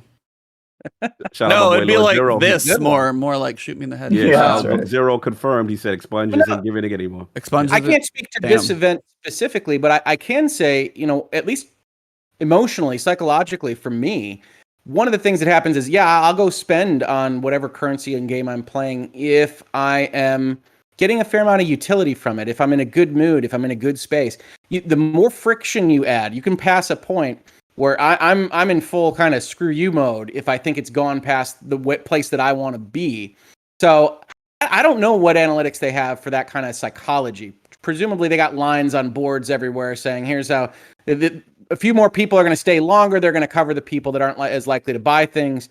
But I get very, very frustrated when I think they're trying to go past my tolerance when I feel like if I'm putting in enough time, I should be able to fill out whatever your event is. And I think all games struggle with this to some extent. I was just talking about this with, what was it, Outriders, I think, where it's like, I'm not the guy that's going to go and min-max it and beat it in 2 days, which is what you're worried about. Yeah. But you have to make it fun for the guy that's not doing that. I still want to give you money, or I did before all of this. Avengers did something similar recently. Yeah, Avengers. I still want to be a part of that process. And it's very difficult for them, and I understand it's a very difficult prospect of both dealing with the hardcore people that would laugh at my 200 hours or whatever I have, and hey, my money's still good here if you can convince me to part with it. So I was like, for me, somebody from Blizzard, I can never remember where the hell this quote is from, and I feel it was like when Bungie was trying to work with Blizzard to kind of understand some of the MMO or some of the loot grind. People are always going to leave your game. It's the state in which they leave your game. And you mentioned the psychology of it. This for me is just like, I'm just like frustrated. I'm like, why do you have to take something out of it? And they said literally the expunge is no more.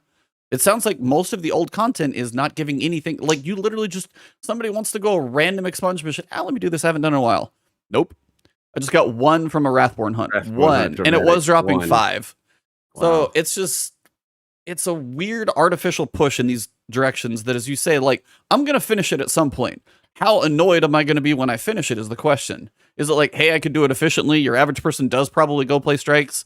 A lot of people don't even go to YouTube to watch like the Fallout videos or these things and be like, these are the efficient ways. That's like maybe a third of the player base, not the average casual person that jumps on that has less hours than our guest even. And they're just like, hey, I play every so often and, I play for the hour a week that I get. That hour a week's going to do nothing now.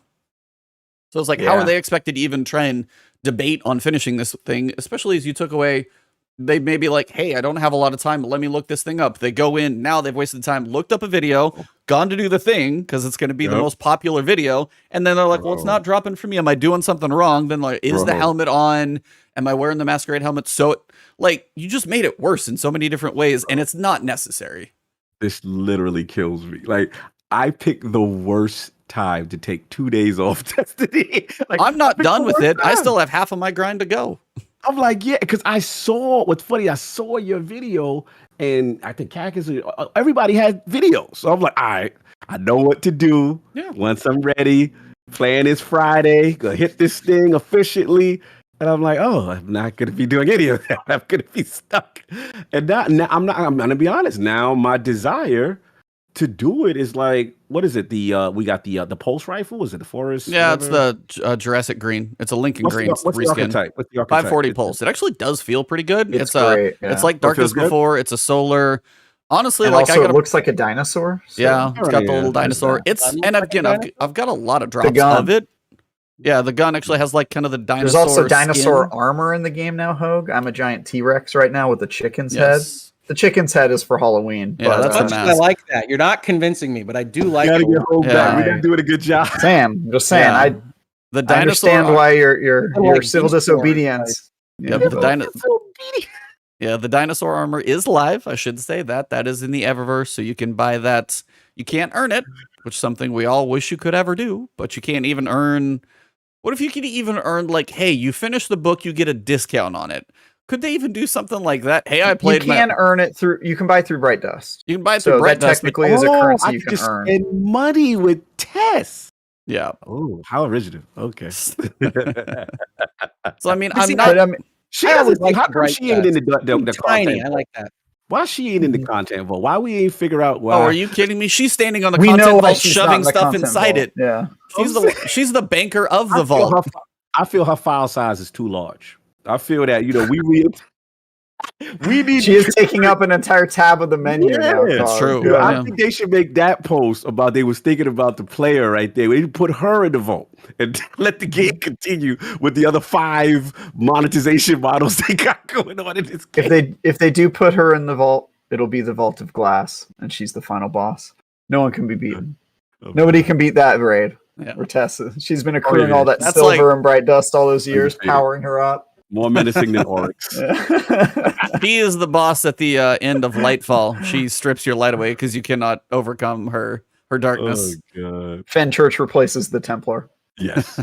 In this version of Vault of Glass. All right. Well, I should probably officially cover Festival of Lost in more of a general aspect. Not trying to rag on it quite so hard here, but I had to mention that because that literally just came up in the middle of this, and I was just like, "Are you really?" Okay, so Dino Armor's live. The Titan has a T-Rex. You've got the Hunter, which looks kind of like a raptor. I've seen a lot of memes out there. They're hilarious. Warlocks, Triceratops. I'm sorry. I think you lost this one. You've won some other cosmetics. Cool. I like the dinosaur of Triceratops. I always have. But I don't think the armor came. No offense to the designer. I think you did as good as you can with the animal.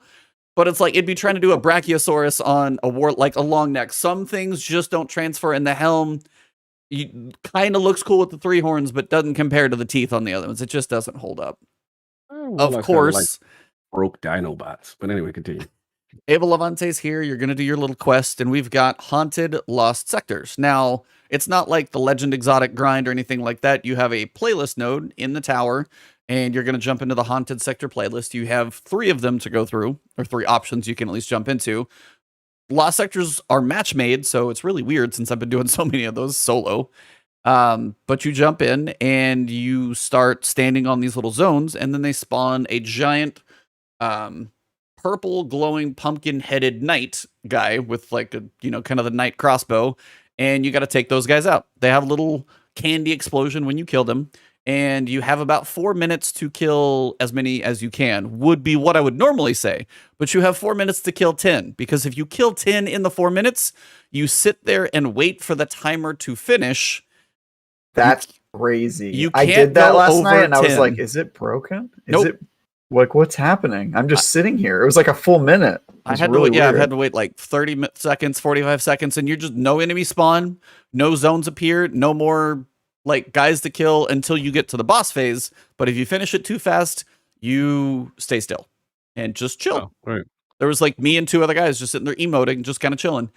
After that, then a boss will spawn. You'll kind of do the same thing. It's got a couple damage phases. Each time you need a damage phase, you kill one of the pumpkin-headed guys. He drops little green pumpkins. You throw them to break the shield.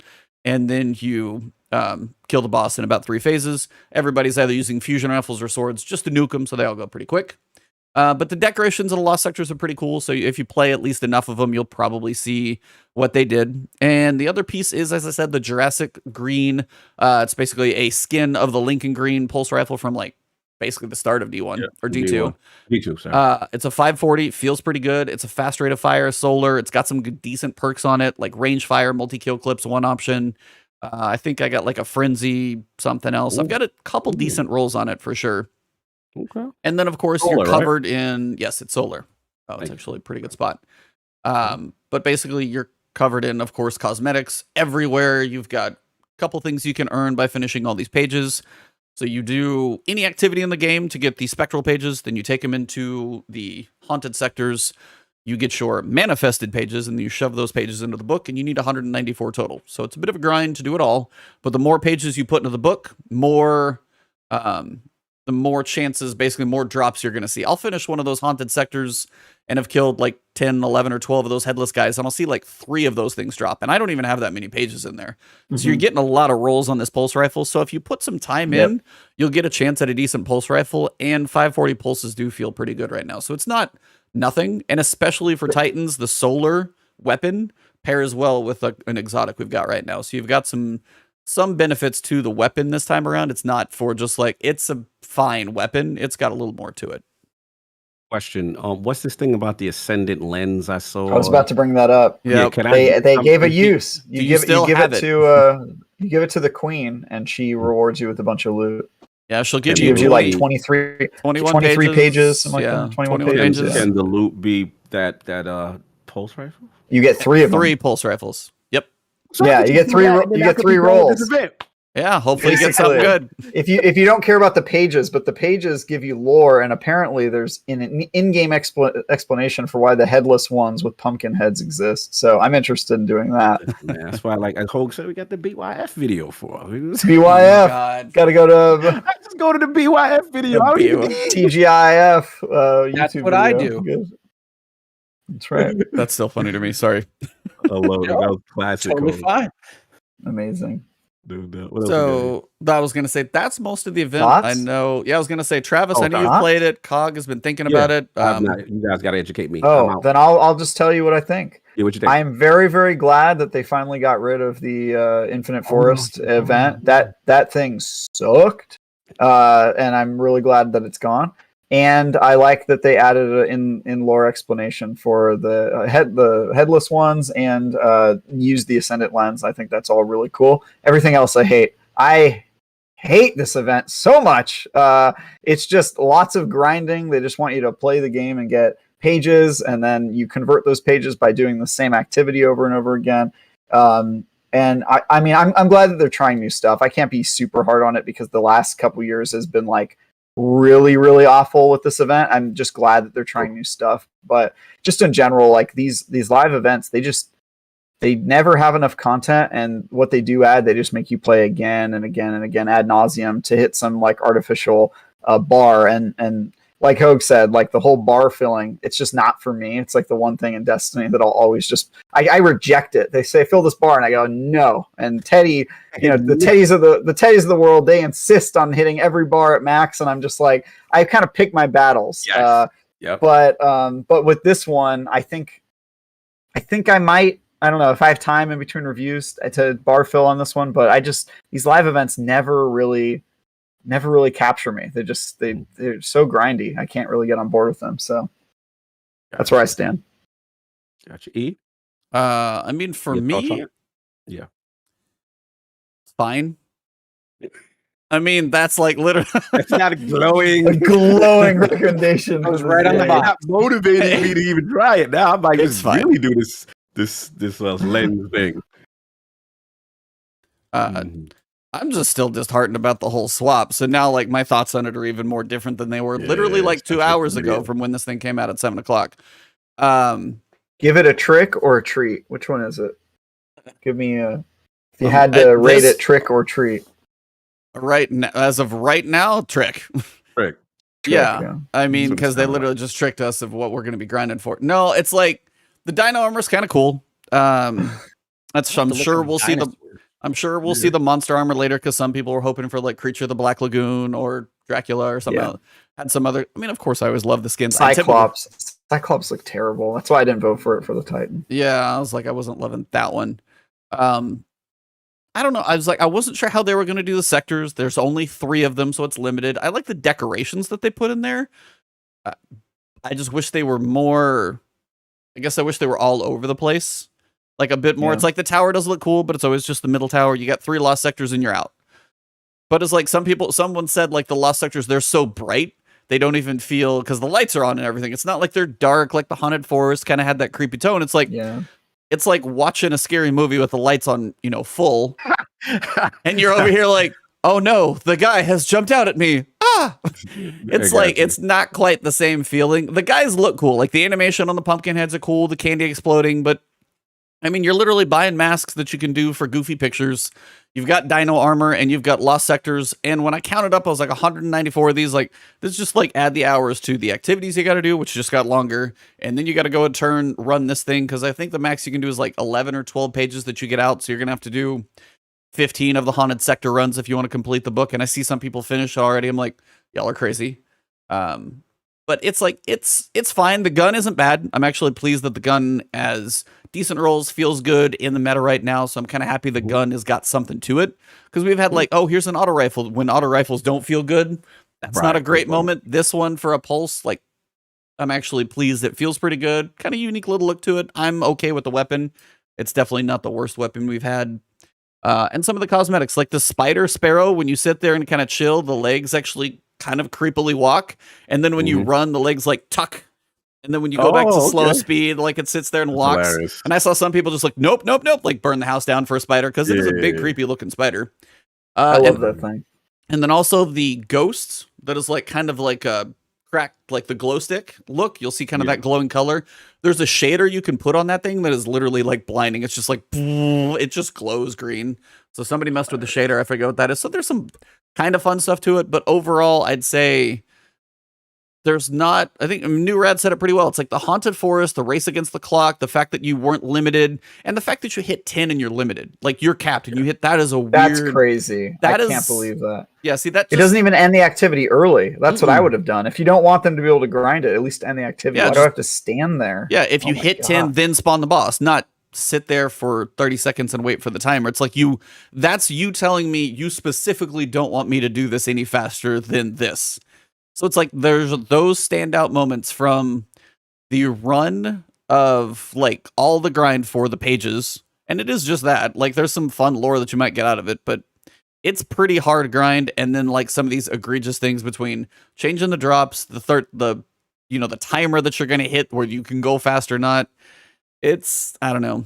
The live events are, hit or miss sometimes. Man, Festival of the Lost, I swear, can't win. And once again, today proved it can't seem. It was Festival of the Cost before, and now you've just like nerfed the drop rate. So. Festival of the Cost. Yeah, I was never a festival guy.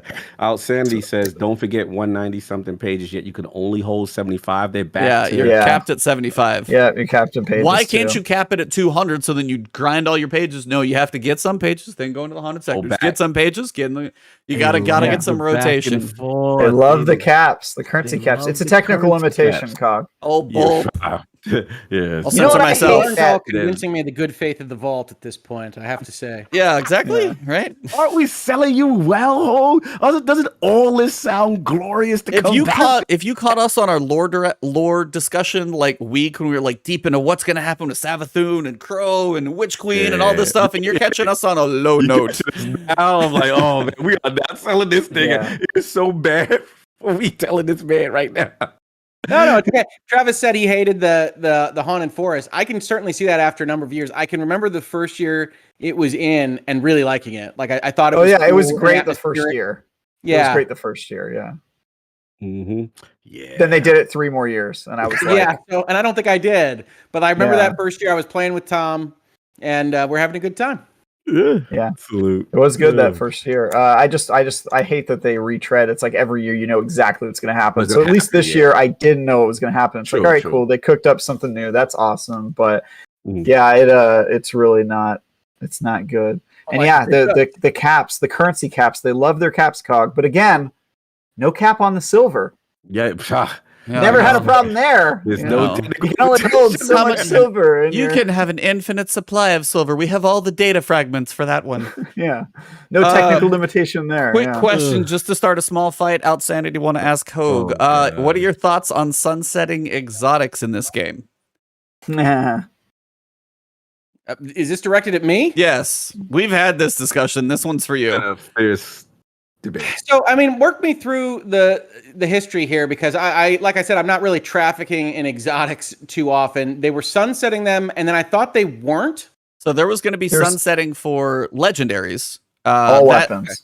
And basically everything from season 8, which was pretty much Forsaken, all of that stuff got basically sunset, so it would not be able to be infused up to the level where you're at. Okay. That was from Okay. season 8 forward. That was in Beyond Light. During the season of Beyond Light, those first 3 months, they turned that off. So anything else that hadn't been sunset, they basically backtracked, because it was going to be like season 8, and then season 9 was going to get sunset. Then season 10 was going to get It's gonna sunset. keep rolling forward. Yeah. Okay. When Beyond Light came out, there was so much blowback, and they apparently hadn't planned for this thing, which was kind of our speculation. Either way, they went back on that. So anything that was still active when Beyond Light launched now is active forever and will be going into the foreseeable future. So the question is, now Legendary staying around are one thing, but if the situation where sunsetting had stayed around, they were never going to do it to exotics. But Okay. what are your thoughts? What would be your thoughts if they did it to exotics? Well, to me, it's a problem. It's not directly a problem with money, right? But it's time. Like these things take your time. And the original pitch that I understood for Destiny was we wanted you to have these cool stuff so you could know the story of where you were and remember what you were doing and who you were with and how you felt and whatever. So I do think if you start touching that, the core kind of defining principle of how your model is built for playing the game, then again, it's kind of like vaulting Forsaken, which is how do I trust you the next time? How do I get involved in that situation the next time? So I look at it as probably a good idea that they didn't. Sunsetting is already kind of a problem, just because I think this is what must have happened. I told you I was playing Forsaken 2 weeks ago, and I'm not as well versed in all of this stuff. And I really like that random bow they give you right at the front end of Forsaken, and it was capped. And I was like, why is this capped? And I think that must be a sunsetted bow. Yeah. So it's, I want to love it more than I do. I mean, this is the problem I have with Destiny. It keeps saying, oh no, we got dinosaur armor, Rick. Come on, dinosaurs. But also, we're going to cap everything. Have you seen our transmog system? It seems like a parody of modern game development. All these little things continue to press down. And at the end of the day, it's like, I have to decide what I'm going to spend a relatively limited amount of gaming time on. And I'd rather not feel frustrated in most capacities while I'm playing it, even as much as I like shooting falling in the face. So, just real quickly, Hoeg, are you implying that, there's Oh an no, he emotional flat connection? said it. He flat said it. You don't have to Did I do that. step into one of the... You're in Cog's camp. You're in good company. You're still allowed back on Last Stand Media. You're good. You're good. I love that man. I love that man. Hoeg, Lord, virtually got subscribe. Put his channel in the link right now, y'all. Come on, do this, man. We're not doing the Lord's It's work. always right funny now. when I stumble into somebody's position. This happens occasionally. Yes. No. So, Yes. I mean, that's how I feel. That's what you sold. I mean, that's the fundamentals of what you sold. And I do understand the flip, which is like we want it to always be growing and evolving and doing other things. But yeah, it's tough. To me, when the winners are decided, it means that power creep is inevitable. They have to keep making stronger and stronger weapons, and eventually the game just breaks on itself. So they have to. Now, I would say not necessarily sunset weapons, but they have to at least nerf them. They have to nerf weapons so that new ones can shine and the game can kind of change. And otherwise, you either don't have anything to hunt because you already have the best weapons, you don't need anything in the future, and it kind of takes the looting part out of the game, or you're forced into a power creep situation, which breaks it. So live service games introduce new problems. Yeah. Like that's the reality of the situation. These are unprecedented problems. Yeah. We're back to the transparency concept, right? Which is that I think fundamentally Bungie wasn't positive what it was making, or if it wasn't communicating with its PR side of the company when it started pitching this thing. And so I remember you're going to tell stories about that time you got the chest armor with the fire in the belly. And if that goes away, I mean, something was lost for what you told me you were selling me. And I agree with you, Travis. I agree with kind of it gets weird. What are you doing in this game? What are you spending your time on if you're maxed out on everything? Yep. But it sounds like an intractable problem. I'm not getting paid to develop video games. Yeah, so it's I hope on you them. can figure this out. You know, I mean, I want to love you. Yeah, they figured it out. Their solution was They figured it sunset, out by and now ditching their Rick, solution which is is fine. not sunset. Well, you A know lot what's of people funny? have figured out their problems by ditching Rick. It's okay. Oh, by the way, Rick, Emma wanted to let you know, by the way, when you mentioned shooting Fallen in the face, by the way, we have allies that are Fallen now. We have a whole house that's hanging out True. In the tower. Next to the bad tower. Fallen. It's The not bad cool Fallen. I also to. think It's not the Fallen. bad Fallen, it's the good Fallen. No, I don't want to shoot the good Fallen. I want to Okay. shoot the bad Fallen. They're still running around like the Cosmodrome, right? Oh yeah, those are still there. Those are of a different Very true. house, but I was just filling you in bits You and call pieces them of the Fallen story. races? There's I mean, also what is this? Fallen This is- houses. This is evolving. there's here. also baby Fallen. They trying to really humanize these guys. You know, Smallin. yeah, All right, Smallin. well, my Yeah. favorite Called. race is the Hive anyway. Are they still good to shoot in the face? Yes. They're Yeah. very good to Okay, shoot in the all right. face. Very, That's right. very easy. Right Cool. now Still we have okay to hate a them. crystal. Hive Right? I've god. seen the crystal. Yeah, we I've have seen that. The moth. yeah. Well, she potentially will turn into one. Yeah, and I don't know if she's going to be a good better. We don't know what's up with her yet. So Hey, speaking of narrative, if I could take one sojourn, does it bother you or strike you as weird or flummox you in any way that Probably. the pitch for Witch Queen comes out with a Savathun plot where, as best I could tell from the beginning that I watched played when my brother did it, is like, oh, we hope Savathun doesn't go bad. We've got a plan. And it's like, I don't mean to break this to you people in the plot, but I'm pretty sure it's not going to go right. Right. Yeah. Which I mean, it's like getting the Endgame it- trailer at the front of yes. Infinity War, isn't it? which is We had some trepidation here where people were like, "Oh, we already know how this is going to end, so this is going to be bad." But I actually think Bungie is playing their hand really well because they're using the fact that you know how it ends to just build up that tension. You know, it's like it's like watching the movie The Titanic. Like you know how it ends already before you've seen it, but it's all about kind of building. So they're doing a really good job. But I'm glad to hear your it. point, Sincerely. Yeah, no, that's a good. it really is. You can do that with like historical events and that kind of thing. So it makes sense if that's what they pulled off. That's good. They have pulled it off. We have to get Travis is right. Yeah. They definitely have a good job.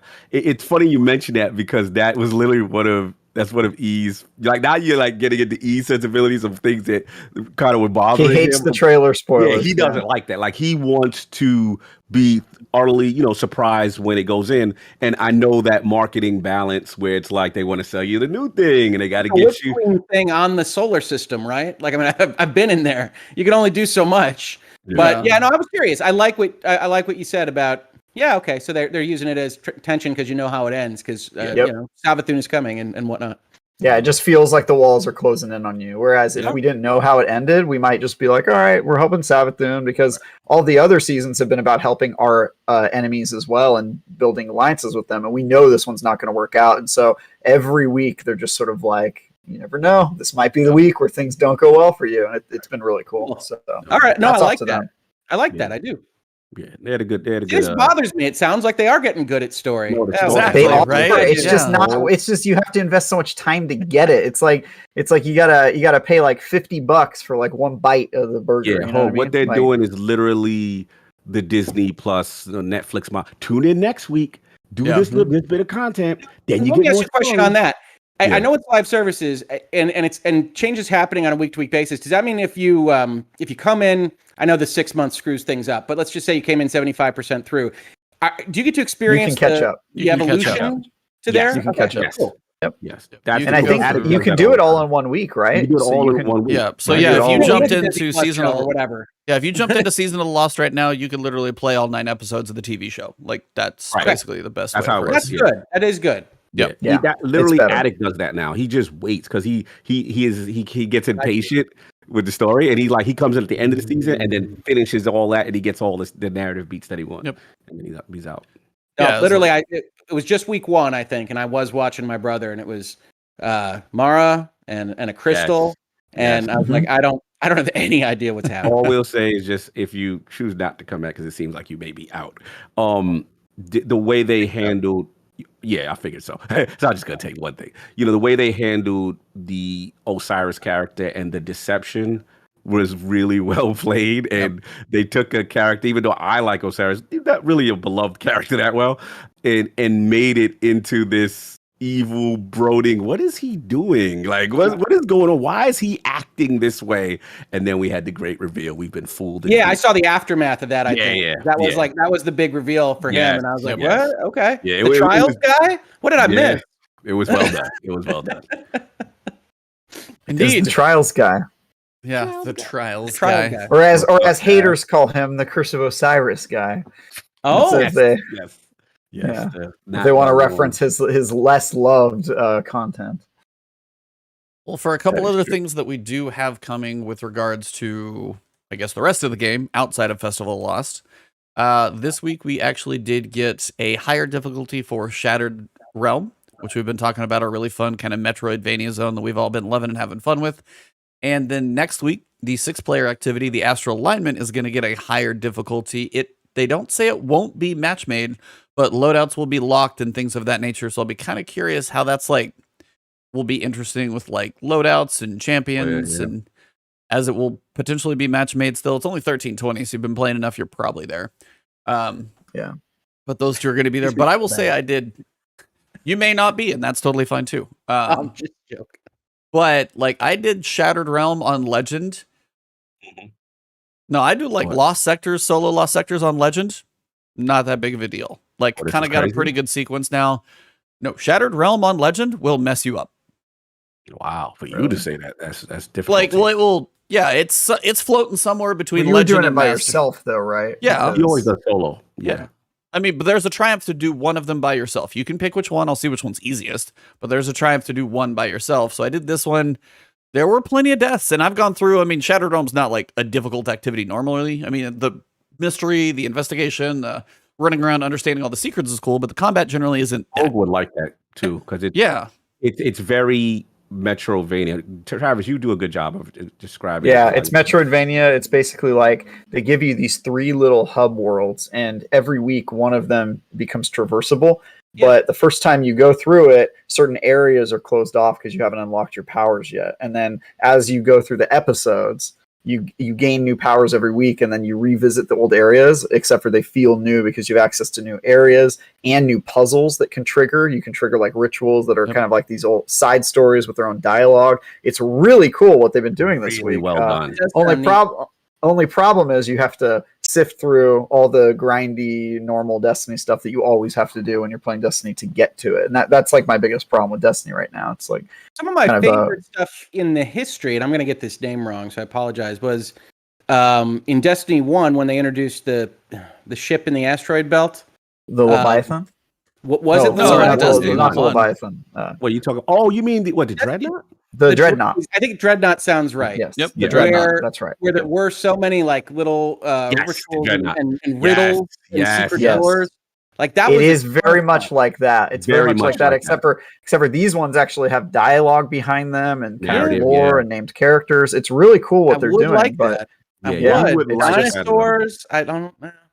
There's a good game hidden in here. Hoeg is what I'm trying to tell you. There's a good game in here somewhere. I've enjoyed a lot of time playing playing Destiny. But yeah, it's so. The question is one, there's a triumph to do it solo. There's a chance to do it with groups. Even some people in my comments of the video were I did this with 2 people and we struggled on Beacon 2, which you'll know when you get there. It's all the art guys.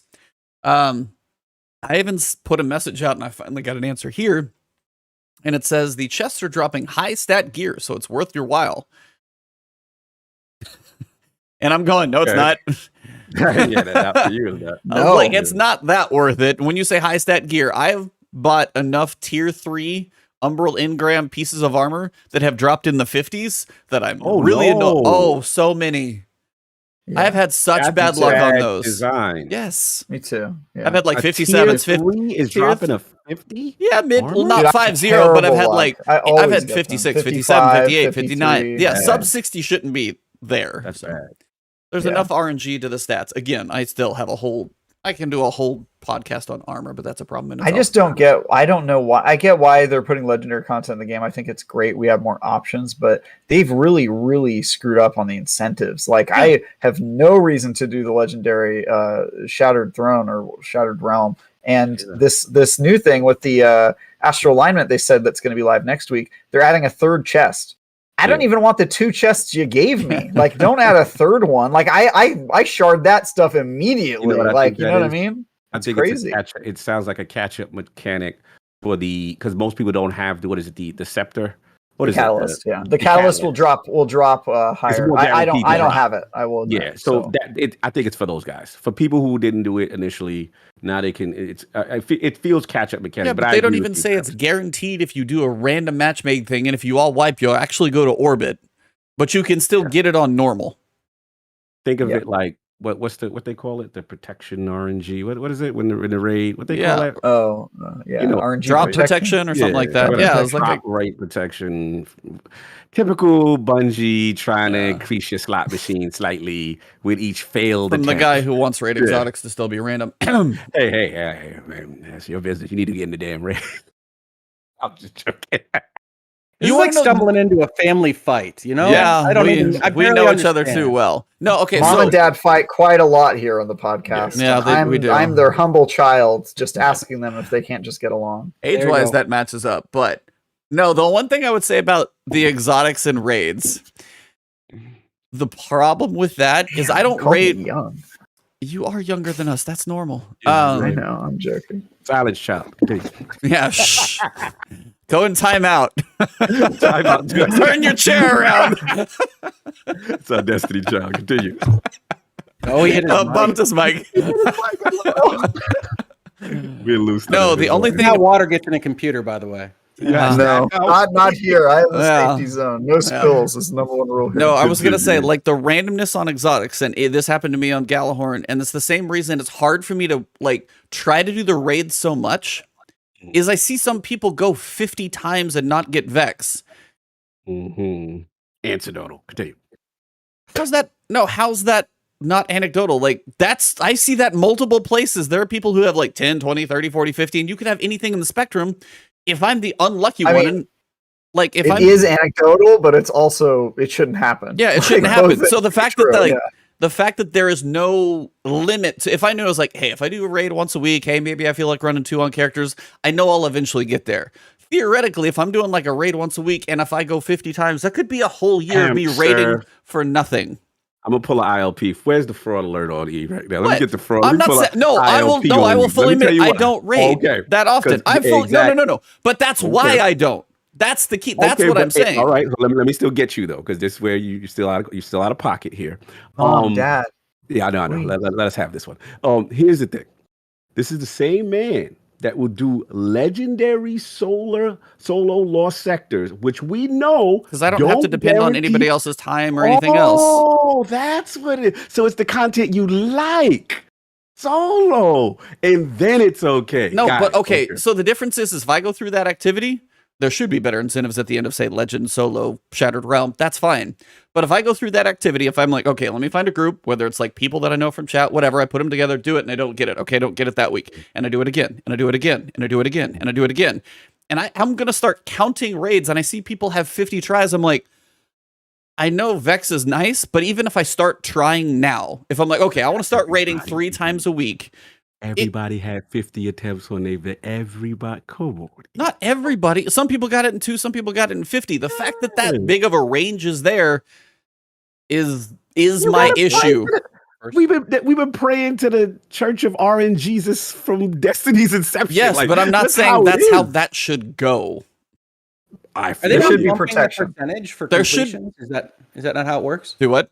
The percentage apparent.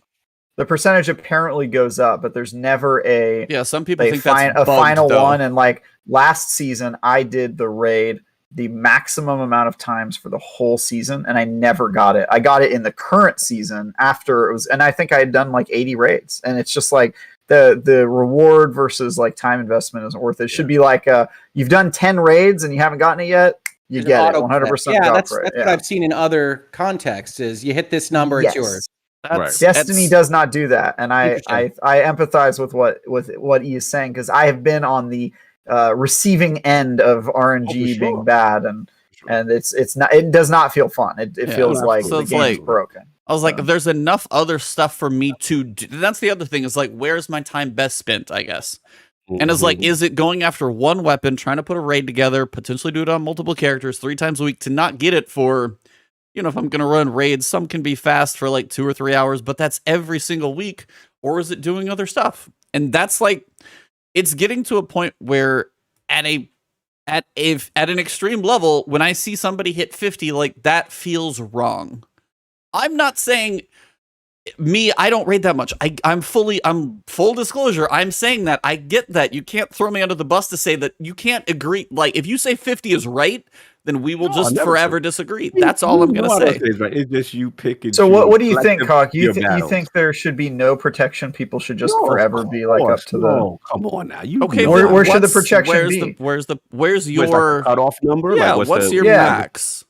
I'm curious. I don't know, like 20 to 25, I guess. I don't know. You know what I'm saying? I mean, but I think that's a start. But I also think if I knew it was 20 to 25, at least I know I could get there. Like the way he's bloviating with this is hilarious. But to me, when I fix your face. So here's the thing: when I start the season, right, and they say, "Hey, new exotics, y'all." You know, season, got to get in those lost sectors, man. And it'll usually be some really high-end Warlock exotic that Cog wants with a passion. He doesn't see the blood, sweat, and tears. I don't think that's right either. No, I don't think that's right either. I'm not a solo player, right? They want you to have a specific loadout, a specific burn. You can't do the lost sector with anybody else. And then, you know what's the most disrespectful thing, Hoeg? You go through this lost sector solo, under-leveled. Everything is lashing you. Everything hurts and then you got to fight that they got champions and all this stuff in there, right? And then you get to that chest. You done did everything. You get an enhancement core, and you open it up, and it's 2 blues and an enhancement core. So I don't want to hear. No, but I don't think that's right either. I don't think that's right either. The raid, you are guaranteed drops from the raid each step of each encounter. Okay, well, each step of each encounter is about as long as a lost sector. Either way, like fair. I give you after this, Hoeg. Fair. But the only thing I'm saying is I struggle the same way he doesn't like playing in that 6-player raid zone. I struggle in his zone, which is a solo. I just want to get in there and have to do this thing. And then it gets worse. I'm not finished.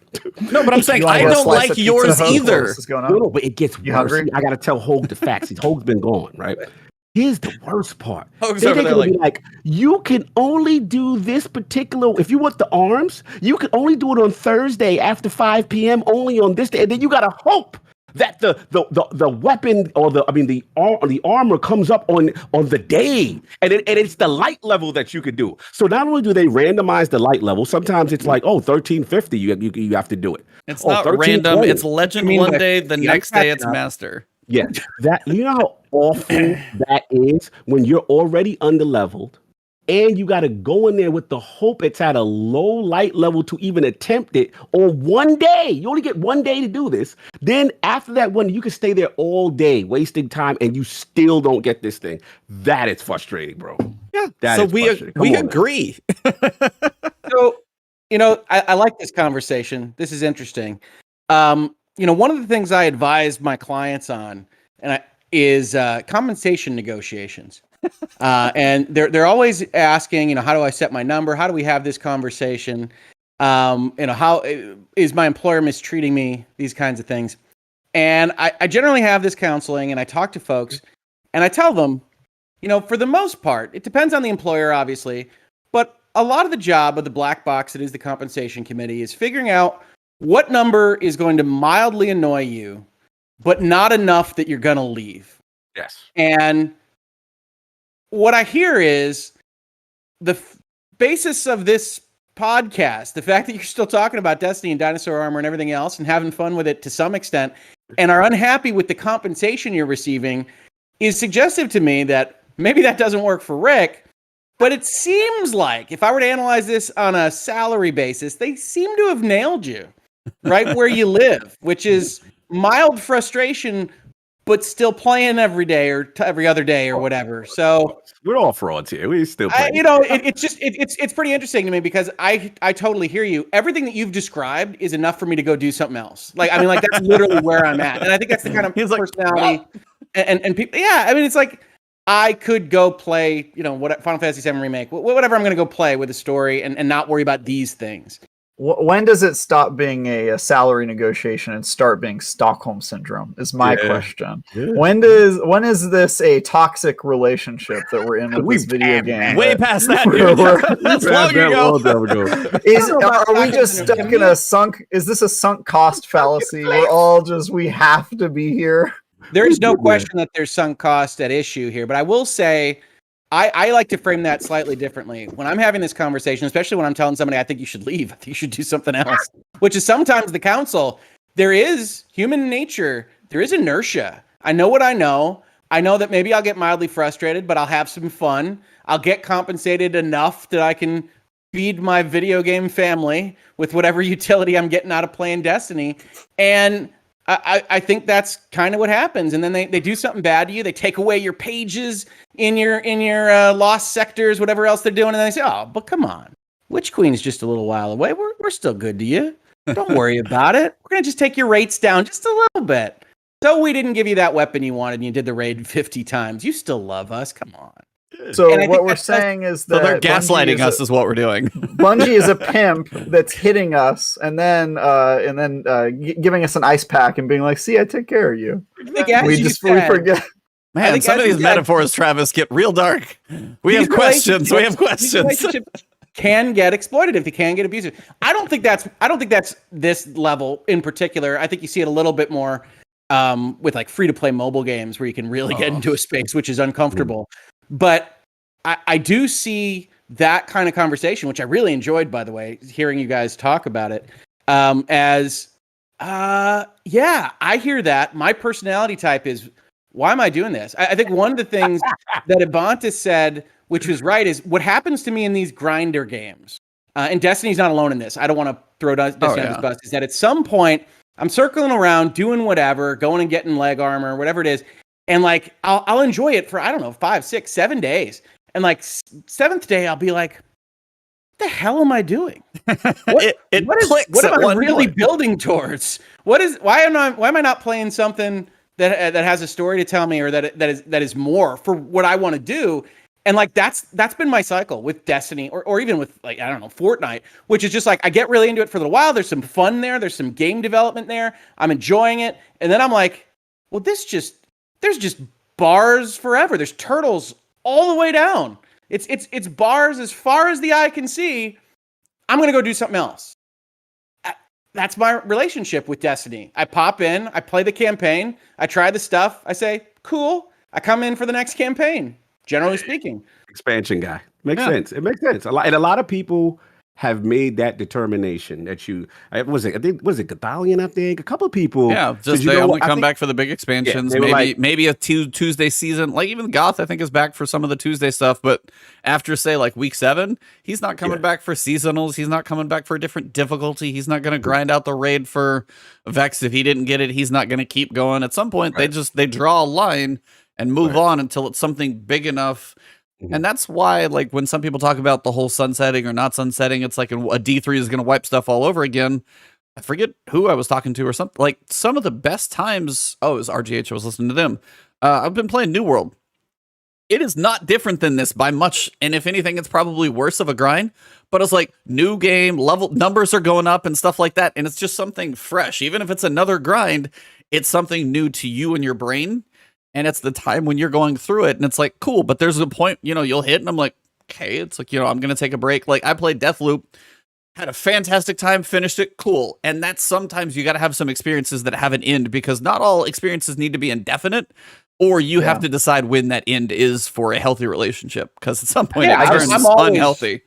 I always have a forever game on the shelf. Like, I'm always filling in gaps with that. Now, as I said, I think as part of this video, the Ubisofts are so immensely large for the time that I have to give to them. Those count as my forever games. I'll be playing Far Cry 6 until my kids are in college. I mean, like, that map is ridiculous.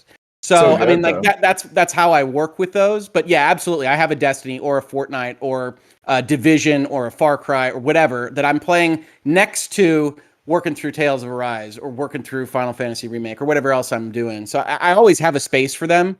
They're just never like my top priority until like the campaigns for Destiny, I'll go play through them. They're just not. Even Forsaken, you can hammer through in like half a day, maybe. Corn. Yeah. It's a nice little enjoyable evening. I guess my point with all this is that as long as you're having fun, I'll never judge you. If you play Destiny for 4,000 hours and you're having fun every one of those hours, I'll never judge you. My problem is with the Teddies of the world who tell me, and I quote, "My goal these days is to play Destiny as little as I can." And he seeks out the most efficient ways to get through everything because he doesn't seem to enjoy any of it, right? And that's like, why are you playing them? Like you're just doing it to fill up the bars. You're not even enjoying it. And so my goal every season of Destiny is to play enough to where I'm enjoying it and experiencing everything without hating myself. As soon as I start hating myself, that little self-hatred curve, you know, when you look at yourself in the mirror and you can't really make eye contact with yourself because you're afraid of the man who stares back at you. When I reach that point, that's when I log off. Yeah, and I try to do something else with my life. That's honestly been the healthiest thing, has been mixing in other games and the way the seasons work. Like, hey, if it is a Tuesday game, you experience the season, you got a little bit on Tuesday or maybe Wednesday, you got to mix it up at some point, because if you find stuff that, as you said, if you find stuff that's fun, but if you don't, there's so much other amazing stuff out there. So mix it up every so often, you will thank yourself. But I will say we have kept our guests so much longer than I ever thought we were going to. Thanks for sticking it out. I appreciate this man putting up with another, parental dispute. We made it through it. I liked it. I really did. One of the things I love about games in general, nobody can play everything. And I love finding spaces where people are having interesting conversations about stuff that I can understand, like the parameters, even if I can't understand the specifics. Yep. So I actually thoroughly enjoyed that. Appreciate you, man. Again, it's always good to have you. One of the best legal minds, and the fact that you have passion for this franchise at one point. and Bungie's a hell of a developer, no question. Absolutely. True. Well, as we wrap things up, this is the time. Basically, the floor is yours. So, Sir Rick Hoeg of Hoeg, tell everybody where they can find you, anything you're covering, anything you're looking at, your favorite Sabrina. No, we covered that. Thanks, Travis. I've got more. I mean, it could be a top 10. Can we make a video together? Is that like let's make a video together? We'll share our top 10. Is that like one of the things for law school? Top 10 Supreme Court cases, and I need you to argue why. Yeah, it kind of just happens. Yeah. My list is definitely everybody's, standard top when you're interviewing with law firms. Oh yes, Marbury, sure. Yeah, pick two M's. It's going to be McCullough, Maryland. So that's just me. I know what I'm talking about. What I do, my go-to is Alien v Predator. I don't think that one really gets talked about enough. Well, it was really when the justices said whoever wins, we lose, that it became a problem. That's right. Yeah, that's true.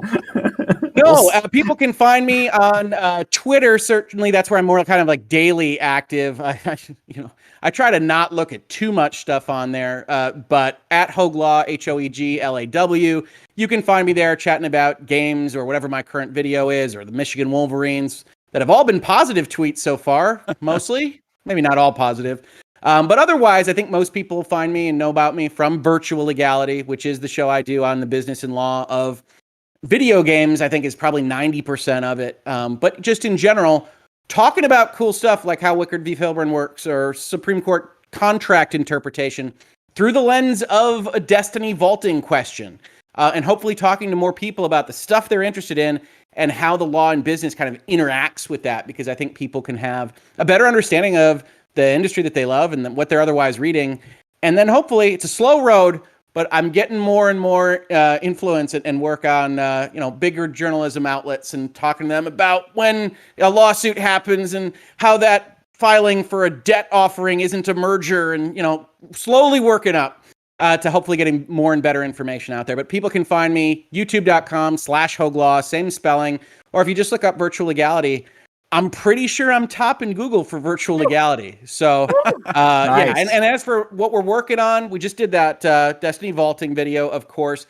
Tomorrow, it looks like, if I'm reading my clock correctly, we'll be putting up a video on CWA, the Communications Workers Labor Union, is trying to intervene in the Activision Blizzard EEOC settlement. And so we did look over the 31 flavors of what they're complaining about. And if you like an hour of me discussing union complaints about an EEOC consent decree, I tell you, I know the channel you should check out. So that'll go up Way tomorrow. to sell it.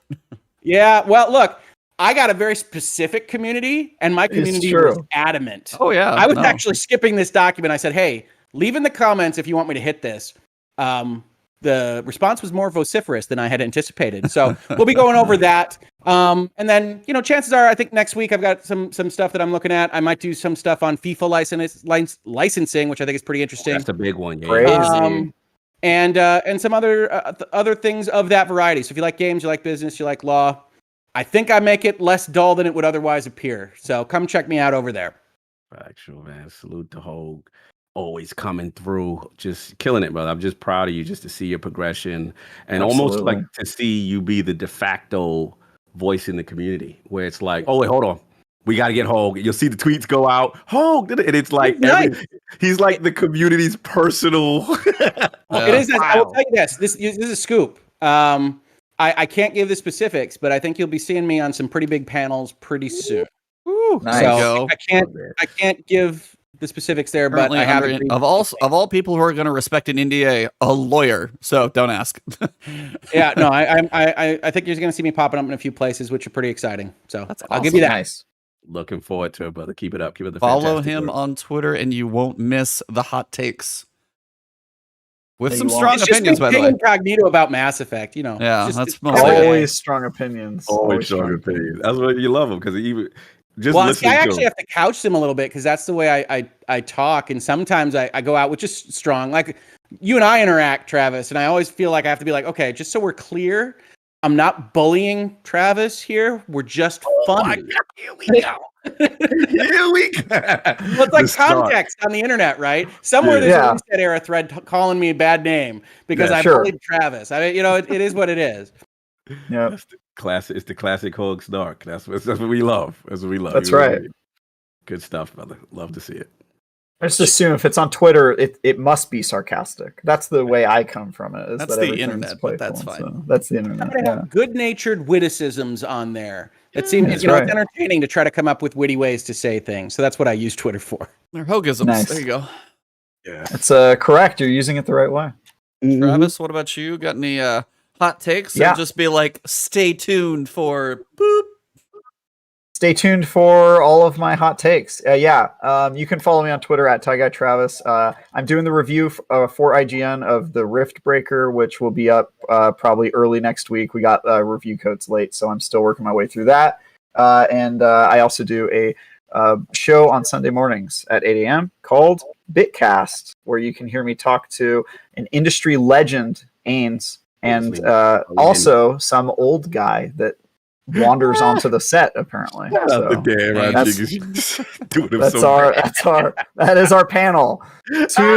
Two well-informed people and a geriatric who somehow found his way into the show. That's the pitch. That's the wind up and the pitch. How about you, E? What are you up to? Or do I do Cog first? Cog. Yeah, Cog. What do you got, Cog? Cog? Can't even follow Can't even follow that, right? Yeah, we're out. Yeah, Lord Cognito on Twitter. I do a couple of podcasts. Obviously, shout out to Defining Duke. We had Ryan McCaffrey on this week. Yes, Come I gotta check that out. Yeah, really fun romp. Amazing. He had a rant of all rants, and we got G-checked by a legend. It was actually pretty fun. So he kind of put us in a place about why we shouldn't even be called Dukes. Because we don't even have any type of Duke memorabilia, any type of Duke anywhere on frame. Now you need to go on eBay and change that. Yeah. We got Xbox OG G-checked by the legend. But it was amazing. Fun. Yeah. He was in rare form. Brian. Sure, check that out. Ultimate, if you're into more of a 1 hour smaller show, we kind of did our wish and dreams for Xbox back compat. What kind of like gaps what we're missing and some old cult favorites. Catch that. And Sunday Iron Lord Pockets will be a special one. Shit, I can't reveal yet. Oh, come on. Until I finalize. All right. It should be Seth Scheisel, formerly of Protocol, New York Times reporter, now I believe account executive for Microsoft at Xbox. So It's a big one. Ooh. We're just trying to finalize. It's pretty much a goal. We're just trying to, finalize one or two things about things we can talk about. So it will be very interesting, informative. Great guy, and just to see his Have Hoeg look at transition. have Hoeg look at it. Give him a Yes. give him a run through. Yes. He's like, yeah, my retainer's more than you want to pay, so never mind. Trust me, I dealt with Hoeg's prices. Tough guy, But you can't negotiate against Microsoft, and it'll be over.